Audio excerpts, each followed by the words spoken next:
எல்லோருக்கும் வணக்கம். இலங்கை நிர்வாக சேவை, வரையறுக்கப்பட்ட போட்டி பரீட்சை மற்றும் முகாமைத்துவ சேவை உத்தியோகத்தர் சேவையில் உள்ள அலுவலர்களை அதிசிறப்பு தரத்துக்கு ஆட்சேர்ப்பு செய்வதற்கான வரையறுக்கப்பட்ட போட்டி பரீட்சை ஆகியவற்றை இலக்காக கொண்ட பரீட்சார்த்திகளை இலக்கு குழுவாக கொண்ட செயலமர்வில் நிதி நடைமுறைகள் தொடர்பாக 3வது செயலமர்வில் நாங்கள் சந்திக்கிறோம். நான் ஏற்கனவே குறிப்பிட்டது போல ஒரு வழிகாட்டி ஒன்றாக நாங்கள் ஒரு வினாத்தாள தயாரித்திருந்தோம். உண்மையில் அந்த வினாத்தாளுக்கான விடைகளை தேடுவதாக இருந்தால் 2 செயலமர்வுகளில் அது நிறைவு செய்திருக்கப்பட வேண்டும். ஆனால் அதில் இருக்கக்கூடிய பல்தேர்வு வினாக்களில் இன்னும் 4 வினாக்கள் நாங்கள் தாண்டி போக இல்லை. 4வது வினாவோடையே நாங்கள் நிற்கிறோம். இதில் 2வது வினாவாக இருக்கக்கூடிய காசோலை வரைவோர் என்பதனால் கருதப்படுவது என்கிற வினாவில் இருந்து நாங்கள் எங்களுடைய இந்த செயலமர்வை ஆரம்பித்திருந்தோம். ஏற்கனவே 1, 3, 4 ஆகிய வினாக்களை அடிப்படையாக வைத்துக் கொண்டு பெருகை நடைமுறைகளில் கொடுப்பனவோடு தொடர்புடைய 5 தலைப்புகளை மிகச்சிறப்பாக நாங்கள் படித்து முடிச்சிருக்கிறோம். இப்படி ஒரு நுட்பத்துக்காகத்தான் இந்த வினாத்தாளை பதிவிடுகிறோம். புதிதாக இருப்பவர்களுக்காக இதை சொல்லுகிறேன். ஒவ்வொரு பயிற்சி செயலமர்விலும் புதிய வினாத்தாள் பதிவிடப்படும் என்று சொல்லி நீங்கள் எதிர்பார்க்கக்கூடாது. உங்கள்கிட்ட இருக்கிற இந்த வினாத்தாளுக்கு நாங்கள் இன்னும் படித்து முடியலை. உண்மையில் ஒரு வினாவுக்கு படிக்கிறது அல்லது கடந்த காலத்தில் வினவப்பட்ட வினாவுக்கு விடையை கற்றுக்கொள்வது நோக்கமாக இருக்காது. எதிர்காலத்தில் வரக்கூடிய வினாக்களுக்கான விடைகளை கற்றுக்கொள்வது தான் எங்களுடைய நோக்கம். அந்த அடிப்படையில் காசோலைகளோடு தொடர்புடைய பல நிதி ஒழுங்கு விதிகளை ஒன்றாக சேர்த்து உங்களுக்கு ஒரு குறிப்பை தந்திருக்கிறேன். ஒரு பாடக்குறிப்பு ஒன்று வழங்கப்பட்டிருக்கிறது. அந்த பாடக்குறிப்பு தனியாக கற்பது என்பதை விட ஏற்கனவே உங்களிலும் அதிகமான தடவைகள் வாசித்திருக்கக்கூடிய ஒரே ஒரு தகமை கருதி நீங்கள் வாசித்திருப்பதை விட நான் அதை பல முறை வாசித்திருக்கிறேன் என்பது மட்டும்தான் எனக்கு உங்களுக்கு உள்ள தகமை வேறுபாடு. அந்த தகமை கருதி நான் உங்களோடு அதை பற்றி பேசிக்கொண்டிருக்கிறேன். இப்போ காசோலைகள் தொடர்பாக கடந்த செயலமர்வில் 141, 165, 169, 177, 189, 261 வரையிலான நிதி ஒழுங்கு விதிகள் தொடர்பாக கலந்துரையாடிய ஞாபகம் என்னுடைய ஞாபகம் சரியாக இருந்தால் நான் குறித்து வைத்திருக்கிற அடிப்படையில் அது சரியாக இருக்கும். சரி, இந்த விடயம் தொடர்பாக நான் சொல்லுகிற ஒவ்வொரு வேளையிலையும் நீங்கள் அதற்குரிய வினாக்களை குறித்து வைத்துக் கொள்வது உங்களுக்கு மிகவும் பயனுள்ளதாக இருக்கும். இந்த வினாக்களை நானே தயாரித்து வழங்க வேண்டும் என்று எதிர்பார்க்க வேண்டாம். நீங்கள் ஒவ்வொரு பாடத்துக்கும் தனித்தனியாக ஒரு அபியாச கோப்பி வைத்திருங்கள். நான் சொல்லுகிற போது அந்த விடயங்களை வினாக்களாக குறித்து வைத்துக் கொள்ளுங்கள். அதற்குரிய விடைகள் இந்த ஆவணங்கள்ல இருக்கு. சில வேளைகளில் ஆவணங்களில் இருக்காது என்றால் நான் தெளிவாக சொல்லுவேன், இதற்குரிய விடைகள் ஆவணங்களில் இருக்காது, நீங்கள் காணொளிகளை பார்த்து அதற்குரிய விடைகளை தயார் செய்து கொள்ள வேண்டி இருக்கும் என்று சொல்லி அவ்வாறு இருக்கக்கூடிய சில பாடங்கள் உண்டு. நிதி ஒழுங்கு விதிகள், ஆவண விதிக்கோவை தொடர்பான விடயங்கள், பொதுச்சேவை ஆணைக்குழுவின் நடைமுறை விதிகள் தொடர்பான விடயங்களுக்கு அவ்வாறு அவசியம் இருக்காது. நாங்கள் அது தொடர்பிலான ஒரிஜினல் டாக்குமெண்ட், நாங்கள் தமிழில் சொல்லுகிற அதற்குரிய மூல ஆவணங்களையே நாங்கள் பயன்படுத்திக் கொள்ளக்கூடியதாக இருக்கும். சரி, அப்ப நான் இதுவரையில பார்த்ததை மிக விரைவாக ஒரு தடவை நினைவூட்டியபடி அப்படியே நாங்கள் விட்ட இடத்துக்கு போகலாம் என்று கருதுகிறோம். முதல்ல நிதி ஒழுங்கு விதி 141. ஒன்றுக்கும் மேற்பட்ட நபர்களுக்கு ஒரு காசோலையின் மூலமாக கொடுப்பனவு செய்யும் போது பின்பற்ற வேண்டிய நடைமுறை என்பது தொடர்பாக சொல்லி இருக்கிறது. காசோலையை குறித்த வங்கியின் முகாமையாளருக்கு எழுதுவது, மொத்த தொகைக்கு காசோலை வரைய வேண்டும், அந்த பணம் கொடுப்பனவு செய்ய வேண்டிய நபர்களுடைய பெயர் மற்றும் அவர்களுடைய கணக்கிலக்கம், ஒவ்வொரு கணக்கிலக்கத்திற்கும் கொடுப்பனவு செய்ய வேண்டிய தொகை என்பவற்றை காசோலையின் பின்புறத்தில் குறிப்பிட்டு காசோலைக்கு ஒப்பமிடுவதற்கு அதிகாரம் அளிக்கப்பட்ட இருவரும் காசோலையின் பின்புறத்திலும் ஒப்பமிடுதல் வேண்டும். காசோலையில் பின்புறத்தில் குறிப்பிடுவதற்கு போதுமான இடமில்லை, அதனிடம் அதிகமான நபர்களுக்கு கொடுப்பனவு நடைபெறுகிறது என்றால் கொடுப்பனவு பட்டியல் ஒன்று மேற்சொன்ன விவரங்களோடு தயாரிக்கப்பட்டவர்களுடைய பெயர், கணக்கு இலக்கம், அவர்களுக்கு கொடுப்பனவு செய்ய வேண்டிய தொகை என்பவை குறிப்பிடப்பட்டு அவற்றின் மொத்தம் கீழே காட்டப்பட்டு அந்த மொத்தத்துக்கான காசோலை வரையப்பட்டு காசோலையில் கையொப்பமிடுபவர்கள் பட்டியலிலும் கையொப்பம் இட்டிருக்க வேண்டும் என்பது தொடர்பாக இந்த விடயத்தை நான் ஏற்கனவே உங்களுக்கு சொல்லியிருக்கிறேன். இது தொடர்பாக காசோலையில் கையொப்பமிடுகின்ற 2 கையொப்பதாரர்கள் கையொப்பமிடுகின்ற முறை தொடர்பாக பேசியிருக்கிறோம். நீங்க திரும்ப ஒரு தடவை அந்த காணொலியை பார்த்து கொள்ள வேண்டும். கையொப்பமிடுகின்ற ஒழுங்குமுறை, முதல் 2ஆம் கையொப்பதாரர்கள் இடம் இருந்து வலமாக, இடப்பக்கத்துல முதலாவதாலும் அவருக்கு வலதுபுறமாக 2வது ஆளும், அல்லது மேலிருந்து கீழாக, முதலில் கையொப்பமிடுபவர் மேற்புறமாகவும் 2வது கையொப்பமிடுபவர் அதற்கு கீழாகவும் இருக்க வேண்டும். இது தொடர்பாக போதிய இடமில்லாமல் மாறி கையொப்பமிட்டது கணக்காய்வு வினாக்களை தோற்றுவித்திருக்கிறது. அது உங்களுக்கு மேலதிகமாக சொல்லுவது.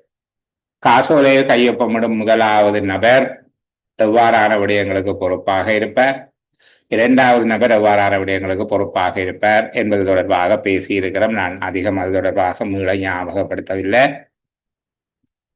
பணம் பெறும் கருமபீடம் ஒன்றில் அலுவலகத்தில் காசாக அல்லாத முறையில் காசோலைகள், காசு கட்டளைகள், தபால் கட்டளைகள், வங்கி ஆணைகள் போன்ற வடிவங்களில் பணம் பெறப்படுமாக இருந்தால் அது பதிவு செய்யப்பட வேண்டிய பதிவேடு பற்றி நாங்கள் பார்த்திருக்கிறோம்.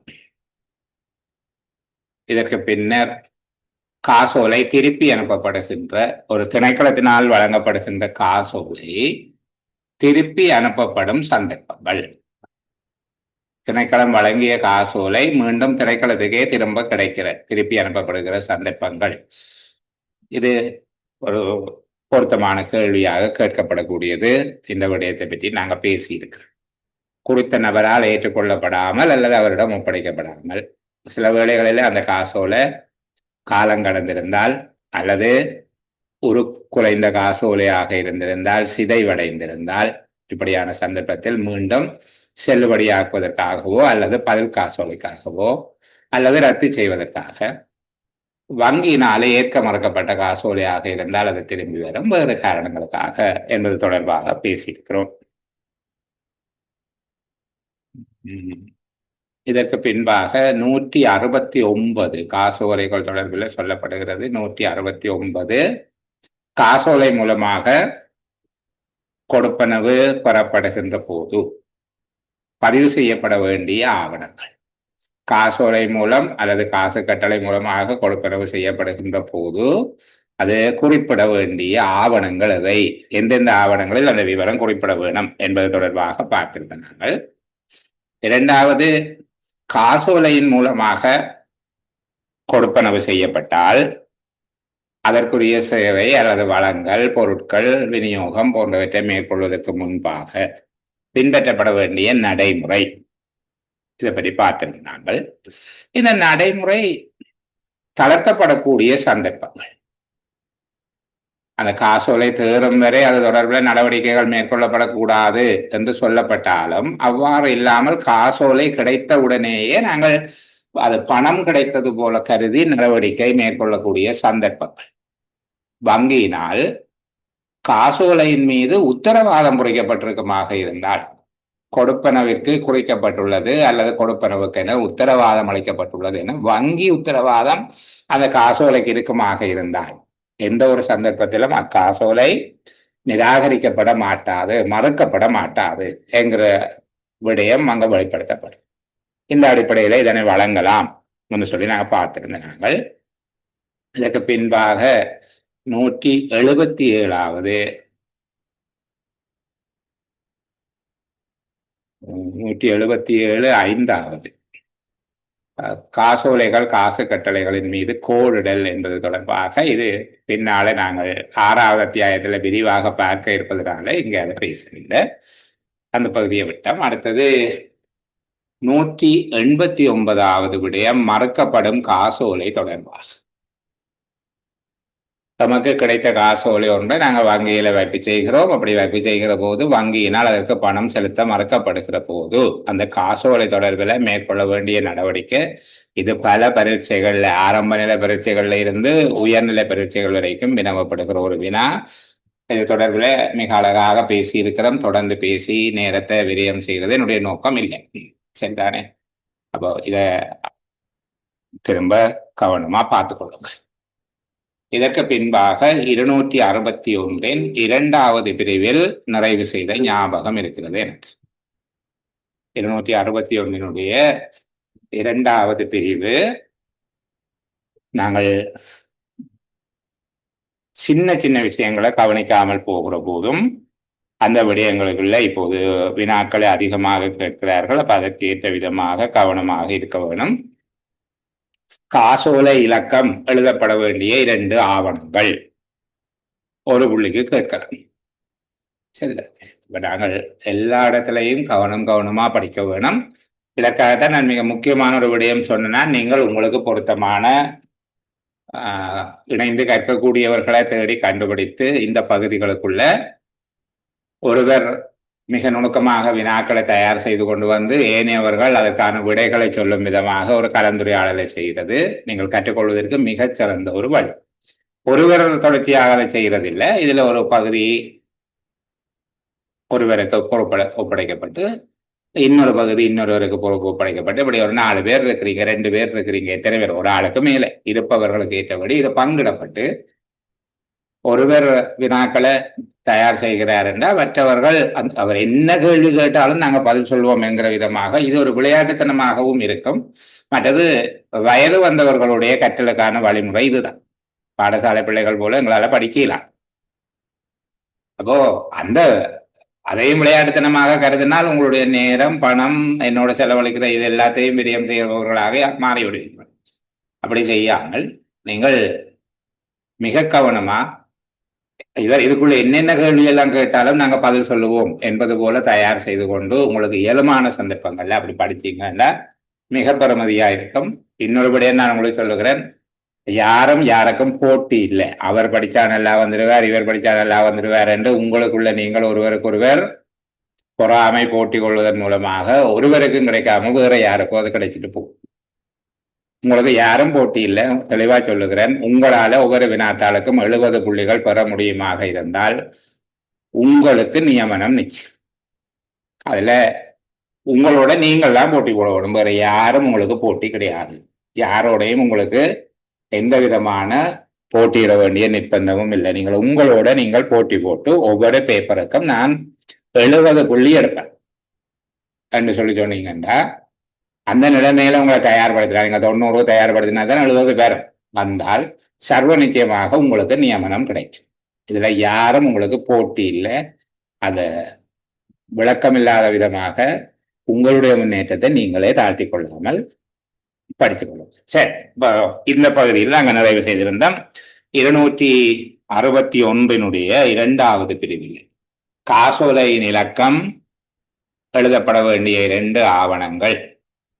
காசோலையின் இலக்கம் வவுச்சர்ல எழுதுவோம், அதே போல கேஷ்ல என்ன கேஷ்புக்கில் எழுதுவோம். உறுதிச்சீட்டிலையும் காசேட்டின் ஒத்த பதிவுக்கு எதிராகவும் குறிப்பிடுதல் வேண்டும். பாருங்க, இதுல இருக்கிற மாதிரி எழுதினால் அப்படியே புள்ளியை தந்துட்டு போகிறேன். காசோலையினால் கொடுப்பனவு செய்யப்படும் போது காசோலை எண் உறுதிச்சீட்டிலும் காசேட்டில் ஒத்த பதிவுக்கு எதிராகவும் குறிப்பிடப்படுதல் வேண்டும் என்கிற இடத்துல நாங்கள் குறித்து வைத்துக் கொண்டால் தொடர்ந்து இந்த இடத்துல தான் நிறுத்தி இருந்தால் இன்றைக்கு புதிதாக பேச தொடங்கும்.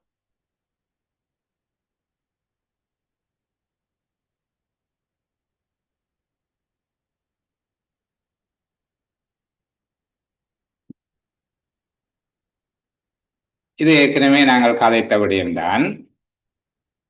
சரிதானே? காசோலை காசு கட்டளைகளை பதிவு செய்தல் என்பது காசோலை காசு கட்டளைகள் பதிவேட்டில் அந்த விடயம் பதிவு செய்யப்படுவது தொடர்பாக ஏற்கனவே சொல்லி இருக்கிறோம். இங்க மீள அது பேசப்பட்டிருக்கிறது.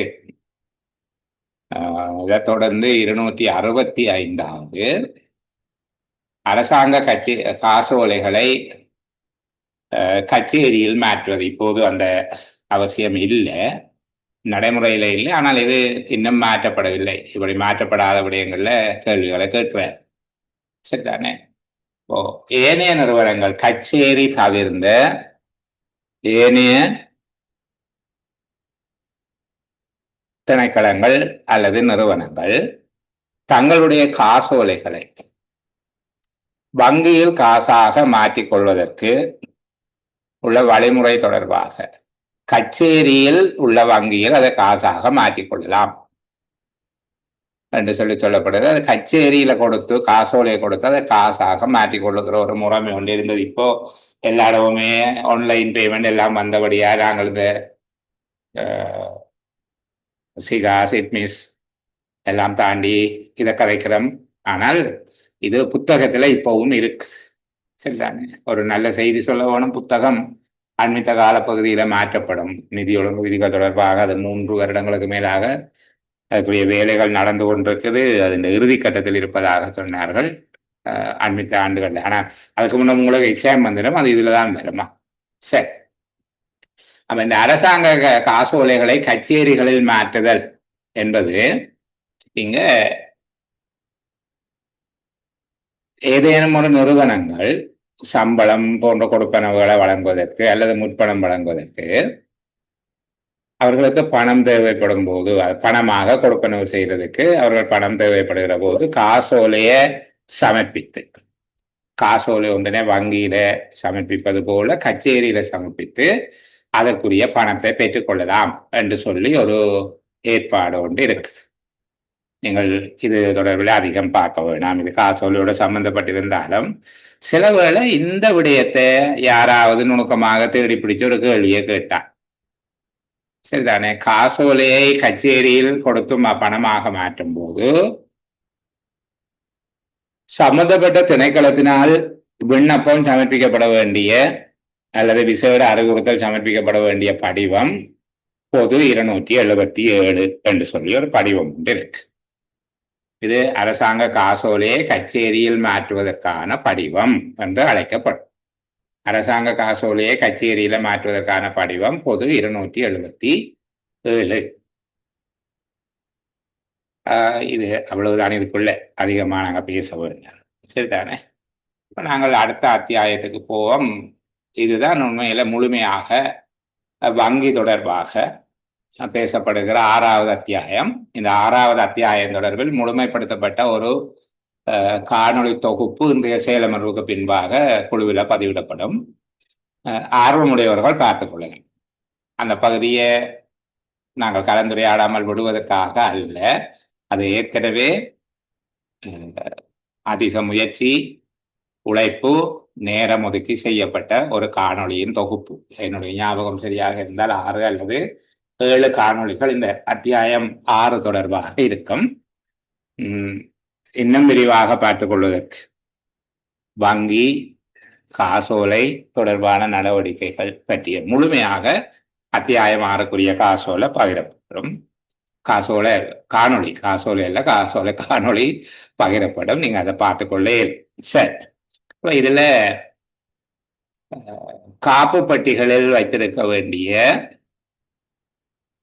ஆவணங்கள் தொடர்பாக கேட்கிற போது, அப்ப காசோலைகள் எவ்வாறு பேணப்பட வேண்டும் அல்லது காசோலைகளை கட்டுக்காப்பு செய்வதற்கான முறைமை என்று சொல்லித்தான் கேட்பார். காப்பு பட்டிகள் அறக்கப்பட்டிகளில் பேணப்பட வேண்டியவை எவை என்று சொல்லி அதனுடைய தலைப்பு கூடாக கேள்வியை கேட்கலாம். அல்லது காசோலைகள் கட்டுக்காப்பு செய்யப்பட வேண்டிய விதம் தொடர்பாக என்ன, இதற்கென்று ஏற்படுத்தப்பட்ட நில அறை, காப்பு பட்டி, அறுக்கை பட்டி அல்லது அறுக்கை அறை ஆகியவற்றிலோ அல்லது ஏதாவது பாதுகாப்பான இடத்திலோ எல்லா அரசாங்க பணமும், காசோலைகள், காசு கட்டளைகள் முதலியன இது ஒரு நிறுவனத்துக்கு கிடைத்த காசோலைகள், அதுதான் குறிப்பிடுகிறோம். எல்லா அரசாங்க பணமும், காசோலைகள், காசு கட்டளைகள் முதலியவை. அதுபோல காசோலை புத்தகங்கள், வேதன கட்டளை புத்தகங்கள், வங்கி கட்டளை புத்தகங்கள் முதலியன இவை எழுதப்படாத சொலியலான இதழ்கள் எல்லாம். இவை ஏற்கனவே நாங்கள் சொன்னது போல நில அறை, காப்பு பட்டி, அறுக்கைப்பட்டி, அறுக்கை அறை ஆகியவற்றில் அல்லது வேறு ஏதாவது பாதுகாப்பான இடத்தில் கட்டுக்காப்பில் வைக்கப்பட வேண்டும். இதுக்குள்ள பிரதானமாக 316 நிதி ஒழுங்கு விதியை இலக்கு வைத்து கேள்வி கேட்கிற போது காப்பு பெட்டிகளில் அல்லது பாதுகாப்பு பெட்டகங்களில் பேணப்பட வேண்டியவை என்று சொல்லி கேள்வி கேட்பார். மறுபுறமாக அரசாங்க அலுவலகங்களில் காசோலைகள் கட்டுக்காப்பு செய்யப்பட வேண்டிய விதம் என்று கேட்கப்பட்டால் நாங்கள் இதில் இருக்கிற விடயத்தை உள்ளடக்கி விசேடமாக விடையளிக்க வேண்டும். ஒன்று, காசோலை புத்தகங்கள், அவை எழுதப்பட்டவை எழுதப்படாதவை அவற்றின் சொறியலான இதழ்கள் எவையாக இருந்தாலும் காசோலை புத்தகங்கள். இரண்டாவது, காசோலைகள் காசு கட்டளைகள் உட்பட எல்லா அரசாங்க பணமும் நில அறை, காப்புப்பட்டி, அரக்கைப்பட்டி, அரக்கை அறை அல்லது பாதுகாப்பான இடம் ஒன்றில் கட்டுக்காப்பில் வைக்கப்பட வேண்டும் என்பதாக நாங்கள் அதற்கு விளக்கம் சொல்லுவோம். உண்மையில நீங்க இதை மற்ற பக்கமாக படித்து வைக்கிறது நல்லது. நிதி ஒழுங்கு விதி 316 கேள்வி காப்பு பெட்டகம் ஒன்றில் பேணப்பட வேண்டியவை என்று சொல்லி கேட்பார்களாக இருந்தால் நீங்கள் சொல்லோடும் கீழ் வருவனவற்றை நில அறை, காப்புப்பட்டி, அறுக்கப்பட்டி, அரக்கை அறை அல்லது இன்னும் வேறொரு பாதுகாப்பான இடத்துல கட்டுக்காப்பில் வைக்க வேண்டும். ஒன்று, எல்லா பணமும். எல்லா பணம் என்பது காசோலை, காசு கட்டளை, தபால் கட்டளை, வங்கி ஆணைகள் போன்ற எல்லாவற்றையும் குறிக்கும். தாள், சில்லறை, நாணயங்கள் அனைத்தும். எல்லா அரசாங்க பணமும் என்பதுக்குள்ள தாள், சில்லறை, நாணயங்கள், காசோலைகள், காசு கட்டளைகள், தபால் கட்டளைகள், வங்கி ஆணைகள் போன்ற அனைத்தும் உள்ளடங்கும். இரண்டாவது, முத்திரைகளும் விற்று பணம் பெறத்தக்க ஆவணங்களும். முத்திரைகள். இரண்டாவது, விற்று பணம் பெறத்தக்க ஆவணங்கள், விற்கத்தக்க பெருமானம் உள்ள சீட்டுக்கள். மூன்றாவது, இந்த லைசன்ஸ், பெர்மிட், ரிசிப்ட் இது போன்ற அடியிதழ்கள்.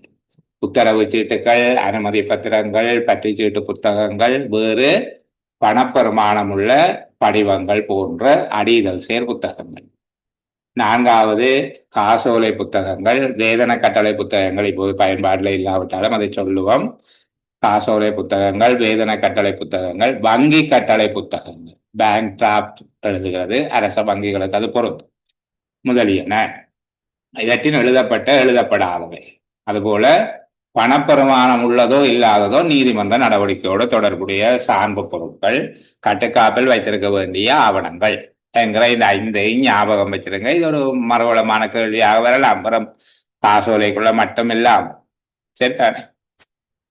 இந்த பகுதியை பார்ப்போம். இது தொடர்ந்து 384வது விதி ஒழுங்கு விதி. 384வது நிதி ஒழுங்கு விதிகள்ல ஒரு நிமிடம் நிகழ்வாரன். சரி, நாங்கள் காசோலைகள் தொடர்பாக 384வது நிதி ஒழுங்கு விதிகளுக்கு வருவோம். இப்ப கவனிங்க, இதை இப்படி சொல்லுவதனுடைய நோக்கத்தை திரும்ப திரும்ப சொல்லிக் கொண்டிருக்கிறேன். நான் சொல்லித் தருவதை விட அதை பற்றி கதைக்கிறது கொஞ்சம் கூட இருக்கிற மாதிரி நானே உணர்கிறேன்.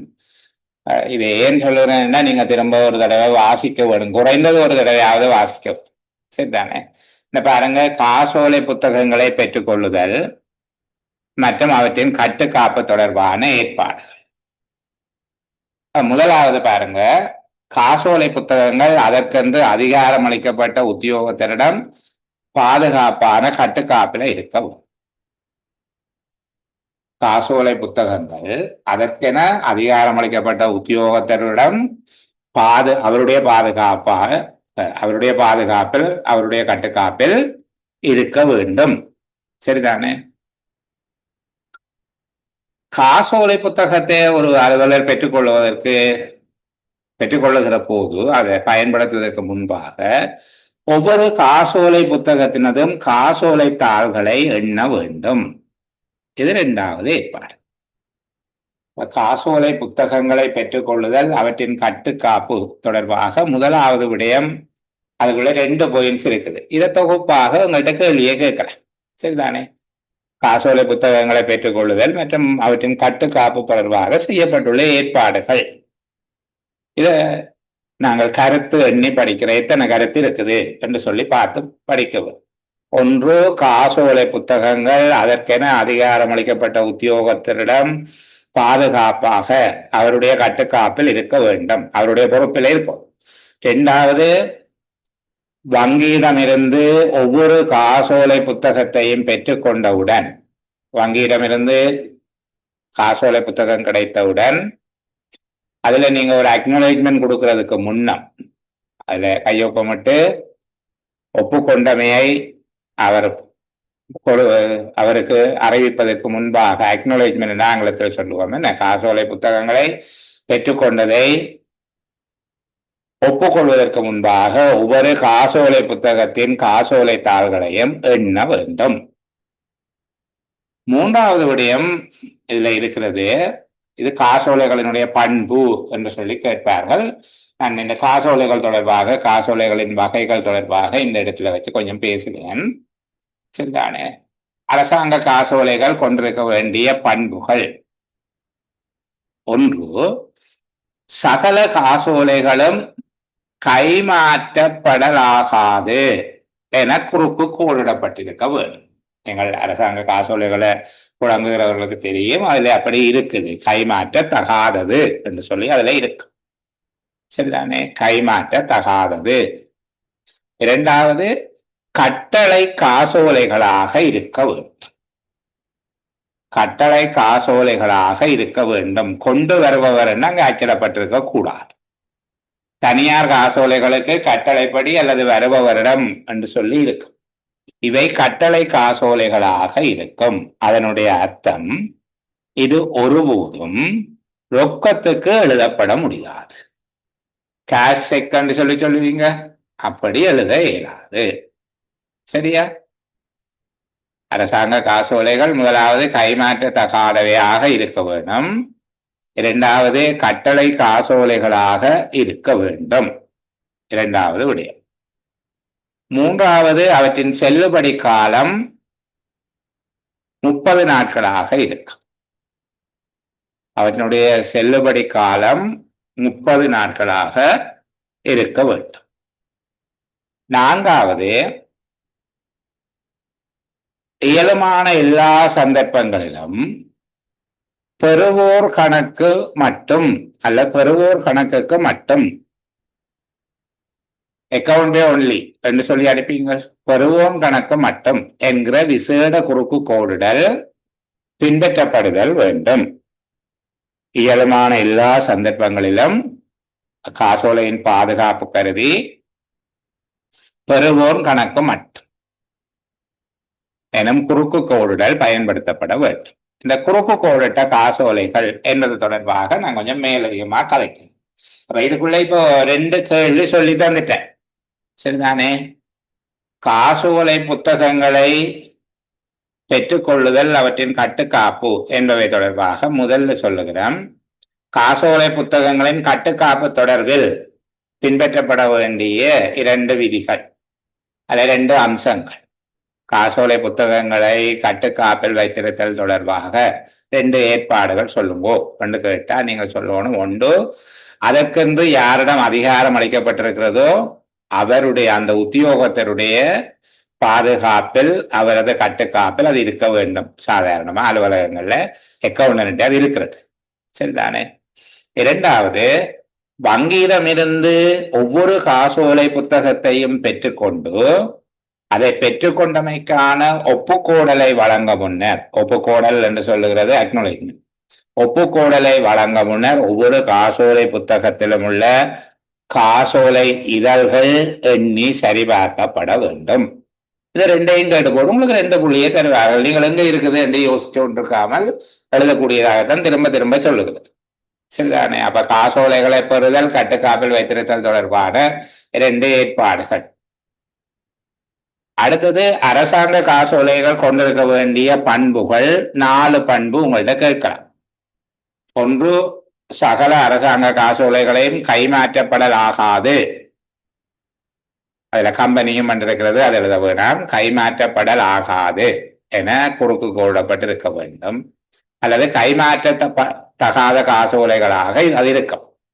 இரண்டாவது, கட்டளை காசோலைகளாக இருக்கும்.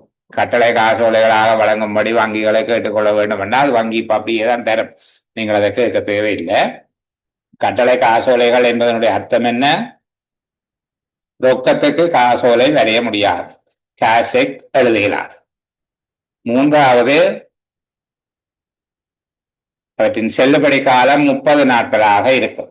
அவசிய சந்தர்ப்பங்களில் அது நீட்டிக்கப்பட்டு அதிகாரமளிக்கப்பட்ட இருவராலும் ஒப்பமிட்டு உறுதி செய்யப்படுதல் வேண்டும். சாதாரணமாக காசோலைகளின் செல்லுபடி காலம் 30 நாட்களை கொண்டிருக்கும். அரசாங்க காசோலைகளுடைய பண்பு செல்லுபடி காலம் 30 நாட்களை கொண்டிருக்கும். அவை வேண்டப்படும் சந்தர்ப்பங்களில் காலம் நீடிக்கப்பட்டு காசோலையில் கையொப்பமிடுவதற்கு அதிகாரம் அளிக்கப்பட்ட இருவரும் ஒப்பமிடுவதன் மூலமாக அதன் செல்லுபடி காலம் நீட்டிக்கப்படலாம். அதுவும் ஆகக்கூடியது 3 மாதங்களுக்கு நீட்டிக்கிறது. சரியா? அடுத்தது, காசோலையின் பாதுகாப்பு கருதி பெறுவோன் கணக்கு மட்டும் என குறுக்கு கோடு இடப்படலாம். இந்த காசோலைகளுக்கு குறுக்கு கோடிடுவது தொடர்பாக சொல்வதற்கு முன்பு இந்த காசோலைகள் தொடர்பில் பேசப்படுகிற சில வார்த்தைகளை உங்களோட பகிர்ந்து கொள்ள விரும்புகிறேன். அதுக்கு இதுக்குள்ள நோட்ஸ் இல்லை, நீங்கள் தான் அதை குறித்து கொள்ள வேண்டும். சரிதானே? இப்ப சில வேளைகள்ல அது பின்பகுதியில அந்த விடயத்தை நாங்கள் பேசுவோம், இருந்தாலும் சொல்லுகிறேன். மாற்றப்படாத காசோலை ஒரு வார்த்தை. சரியா? இந்த விடயத்தோடு பரிச்சயமுடையவர்கள் கோவித்துக் கொள்ளக்கூடாது. இந்த பகுதியில வேலை செய்யாதவர்களும் இருப்பார்கள். அந்த பிள்ளைகளுக்கு நான் தானே சொல்லிக் கொடுக்க வேணும். மாற்றப்படாத காசோலை திணைக்களத்தினால் வழங்கப்பட்டு காசோலையினை பெற்றவர் அந்த காசோலைக்குரியவர் அதனை வங்கியில் இதுவரை சமர்ப்பித்து பணம் பெறாதிருப்பின் அந்த காசோலை மாற்றப்படாத காசோலை என்று அழைக்கப்படும். நான் வங்கி கணக்கு கூட்டு சொல்லுகிற நேரத்தில் இதை பற்றிய விளக்கமாக மேலதிகமா பேசுவோம். அப்ப காசோலைகளுடைய சில சொற்களை மட்டும் சொல்லிக்கொண்டு போகிறேன். மாற்றப்படாத காசோலை திணைக்களத்தினால் வழங்கப்பட்ட காசோலை ஒன்று அதற்குரியவரினால் காசோலையை பெற்றவரினால் இதுவரை வங்கியில் சமர்ப்பிக்கப்பட்டு பணமாக்கப்படாத சந்தர்ப்பத்தில் அந்த காசோலை மாற்றப்படாத காசோலை என்று அழைக்கப்படும். இரண்டாவது, வசூலிக்கப்படாத காசோலை. வசூலிக்கப்படாத காசோலை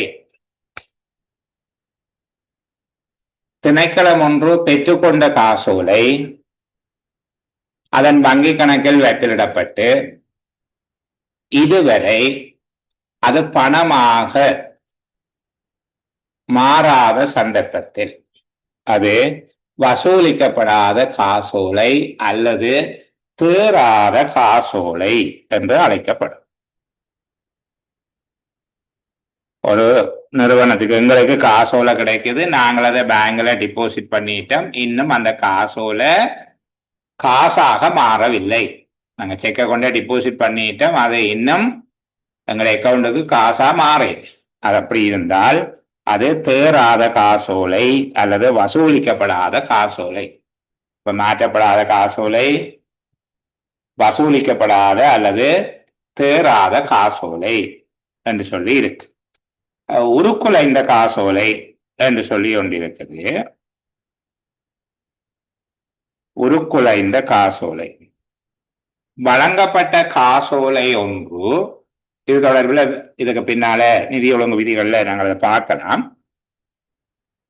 வழங்கப்பட்ட காசோலை ஒன்று வங்கியில் சமர்ப்பித்து பணம் பெற முடியாத அளவிற்கு சேதமடைந்திருந்தால் அது உருக்குலைந்த காசோலை அல்லது சேதமடைந்த காசோலை என்று அழைக்கப்படும். இந்த ஒவ்வொரு காசோலை தொடர்பிலும் என்ன நடவடிக்கை எடுக்க வேண்டும் என்று நாங்கள் தொடர்ந்து வருகிற போது கதைப்போம். இப்ப மாற்றப்படாத காசோலைக்கு என்ன வேலை, வசூலிக்கப்படாத காசோலை தொடர்பில் நாங்கள் என்ன செய்ய வேணும், உருக்குலைந்த காசோலை தொடர்பாக நாங்கள் என்ன செய்ய வேணும் என்று சொல்லி பார்க்க வேணும். அது நாங்கள் தனியா பார்ப்போம். இந்த உருக்குலைந்த காசோலை என்ன என்று தெரியும். மறக்கப்பட்ட காசோலை இன்னொரு விடயம். மறக்கப்பட்ட காசோலை திணைக்களம் ஒன்றுக்கு சமர்ப்பிக்கப்பட்ட காசோலை வங்கியில் வைப்பு செய்த போது வங்கி ஏதேனும் காரணங்களுக்காக அக்காசோலைக்குரிய பணத்தினை கொடுக்க மறுத்தால், அக்காசோலை திருப்பி அனுப்பப்பட்டால் அது மறுக்கப்பட்ட காசோலை என்று அழைக்கப்படும். திரும்பவும் சொல்லுகிறேன், இந்த ஒவ்வொரு காசோலை தொடர்பாகவும் நாங்கள் நடவடிக்கைகளை பிறகு தனியாக பார்க்கலாம். இன்னொரு கோரிக்கை, கீறி விளையாட வேணாம், எனக்கு அழித்து விளையாட நேரம் இல்லை. சரியா? நான் ஒன்றுண்டா அதை பிளக் பண்ண விட்டுட்டேனே, மெக்க நிப்பாட்டினேன், இதை நிப்பாட்ட விட்டுட்டேனே என்று அதை பற்றி யோசித்து கொண்டிருக்கிறார். சரி, இப்போ நாங்கள் இந்த காசோலைகள் தொடர்பில் இப்போ குறுக்கு கோடிட்ட காசோலை இதான் முக்கியமாக பேச வந்தது. ஏனைய விடயங்கள் தொடர்ந்து நாங்கள் பேசுவோம். இந்த பகுதியை கொஞ்சம் அழகா பேசும். சரியா? அதை காட்சிப்படுத்துறதுக்கு காசோலைகளுடைய போட்டோ எடுத்து வைக்க இல்லை இன்றைக்கு. நான் சொல்லுகிறேன், எல்லோருக்கும் அது விளங்கும் என்று நினைத்து கொண்டு கதைக்கிறேன்.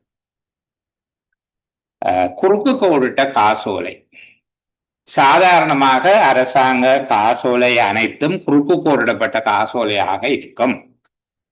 சரிதானே? அது சாதாரண குறுக்கு கோடுடல் என்றதை சொல்லுகிறது. சாதாரண குறுக்கு கோடுடல் இது கைமாற்றத்தகாதது என காசோலையில் குறிப்பிடப்பட்டிருப்பதை கருதும். குறுக்கு கோடுடலில் முதலாவது சாதாரண குறுக்கு கோடுடல். அரசாங்க காசோலைகள் அனைத்தும் இவ்வகையான குறுக்கு கோடுடலை கொண்டிருக்கும். கைமாற்றத்தகாதது என குறிப்பிடப்பட்டிருந்தால் அது சாதாரண குறுக்கு கோடுடல். இவ்வாறு குறிப்பிடப்பட்டிருப்பதனுடைய அர்த்தம் அந்த காசோலை கைமாற்ற முடியாது என்பது அல்ல. கைமாற்றத்தகாதது, கைமாற்றப்படல் ஆகாது என காசோலையில் குறிப்பிடப்பட்டிருப்பதை நாங்கள் எப்படி பொருள்கோடல் செய்கிறோம் என்று பார்ப்போம். அது கைமாற்றத்தகாதது அல்லது கைமாற்றப்படல் ஆகாது என குறிப்பிடப்பட்டிருப்பின் சாதாரண குறுக்கு கோடுடல் என அழைக்கப்படும். இவ்வாறு சாதாரண குறுக்கு கோடிட்ட காசோலை ஒன்று கைமாற்றப்படலாம், இன்னொருவருக்கு கையளிக்கப்படலாம். புறக்குறிப்பிடுவதன் மூலமாக காசோலையின் பின்புறத்தில் இருக்கக்கூடிய புறக்குறிப்பிடும் பகுதியில் புறக்குறிப்பிடுவதன் மூலமாக இன்னொருவருக்கு அது கைமாற்றம் செய்யப்படலாம். கைமாற்றப்படல் ஆகாது என்பதன் அர்த்தம் இது வங்கியில் நேரடியாக சமர்ப்பித்து காசாக்கப்பட முடியாது. இது வங்கியில் நேரடியாக சமர்ப்பித்து காசாக்கப்பட முடியாது. ஏதேனும் ஒரு வங்கி கணக்கில் வைப்பிலிடப்பட்டே பணம் பெறப்பட வேண்டும். விளங்குதா சாதாரண குறுக்கு கோடுடல் என்பதனுடைய அர்த்தம்? 5 விஷயம் சொல்லி தந்தார். சாதாரண குறுக்கு கோடுடல் என்று கேட்கப்பட்டால் எல்லா அரசாங்க காசோலைகளும் சாதாரண குறுக்கு கோடுடலை கொண்ட காசோலைகளாக இருக்கும். இது கைமாற்றப்படல் ஆகாது என அச்சிடப்பட்ட காசோலை மூலமாக, அச்சிடப்பட்டிருப்பதன் மூலமாக குறுக்கு கோடிடப்படும். இது கைமாற்றப்படல் ஆகாது என அச்சிடுவதன் மூலமாக சாதாரண குறுக்கு கோடுடல் மேற்கொள்ளப்படும். இத்தகைய காசோலை ஒன்றை பெற்றவர் காசோலையின் பின்புறத்தில் புறக்குறிப்பிடுவதன் மூலமாக இன்னொருவருக்கு சாற்றுதல் செய்யலாம், இன்னொருவருக்கு கைமாற்றலாம். இவ்வாறான காசோலைகளை வங்கியில் நேரடியாக சமர்ப்பித்து பணம் பெற முடியாது. செக்கை கொண்டே கொடுத்துட்டு காசு தாங்க கேட்டு வாங்க இயலாது பேங்க்ல. சரிதானே? 5வது விடயம், ஏதேனும் ஒரு வங்கி கணக்கில் வைப்பிலிடப்பட்டே இக்காசோலைகள் பணமாக்கப்பட வேண்டும் என்பதனே கைமாற்றப்படல் ஆகாது எனும் குறுக்கு கோடுடல் குறித்து நிற்கிறது. சரியா? அப்ப இது சாதாரண குறுக்கு கோடுதல். இன்னொரு விசேட குறுக்கு கோடல் என்று சொல்லி இருக்குது. இதற்குள்ள வெவ்வேறு வகைகள் இருக்கு. காசோலை ஒன்று விசேடமாக குறுக்கு கோடிடப்படுகிற முறைகள். சரிதானே? விசேட குறுக்கு கோடுதல். அப்ப சாதாரண குறுக்கு கோடுதல் என்று சொல்லி கொண்டிருக்குது, விசேட குறுக்கு கோடுதல் என்று இருக்குது. இது வகைப்படும். இதை நாங்கள் வெவ்வேறு விதமாக வகைப்படுத்தலாம். சரிதானே? கேட்டகரைஸ் பண்ணலாம். ஒன்று பெறுவோன் கணக்கு மட்டம். பெறுவோன் கணக்கு மட்டம் இது சாதாரணமாக அரசு அலுவலகங்களில் காசோலையின் பாதுகாப்பு கருதி கையாளப்படுகின்ற விசேட குறுக்கு கோடுதல். பெறுவோன் கணக்கு மட்டம். சரிதானே? இன்னொன்று இருக்குது, இது உங்களுக்கு தெரிந்திருக்கிறதுக்காக இதை கேட்டார்கள் ஒரு பரீட்சையில. விசேட குறுக்கு கோடுதல் 3 ஏதோ எழுதுங்கன்னு சொல்லி கேட்ட ஞாபகம் இருக்கு. சரிதானே? வங்கி குறித்த குறுக்கு கோடுதல். வங்கி குறித்த குறுக்கு கோடுதல்.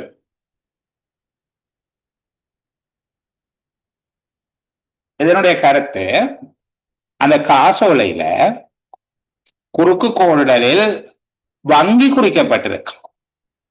மக்கள் வங்கி மாத்திரம் என்று சொல்லி குறுக்கு கோடிடப்பட்டிருந்தால் வேற பேங்க் அக்கௌண்ட்கள்ல கூடியிருக்குது. பெறுவோன் கணக்கில் மக்கள் வங்கி மட்டம் என்று சொல்லி இருக்கு. சரி, இது ஒரு வகையான குறுக்கு கோடுதல். இது வங்கி குறித்த குறுக்கு கோடுதல். இந்த வங்கியில தான் மாத்தலாம், வேற வங்கியில மாத்தக்கூடாது என்று சொல்லி இருக்கு. இது தவிர தொகை குறித்த குறுக்கு கோடுதல். தொகை குறித்த குறுக்கு கோடுதல். சில வகையான காசோலைகளில, இது அரச காசோலைகள்ல பயன்படுத்தப்படுவது குறைவு. சில நிறுவனங்கள் பாதுகாப்பு கருதி இதை பயன்படுத்துகிறார்கள். காசோலை எழுதக்கூடிய உச்ச பெறுமதி குறுக்கு கோடுதலாக இருக்கு. 1 மில்லியன் ரூபாய் வரை என்று சொல்லி அதுல காட்டப்பட்டிருக்கு.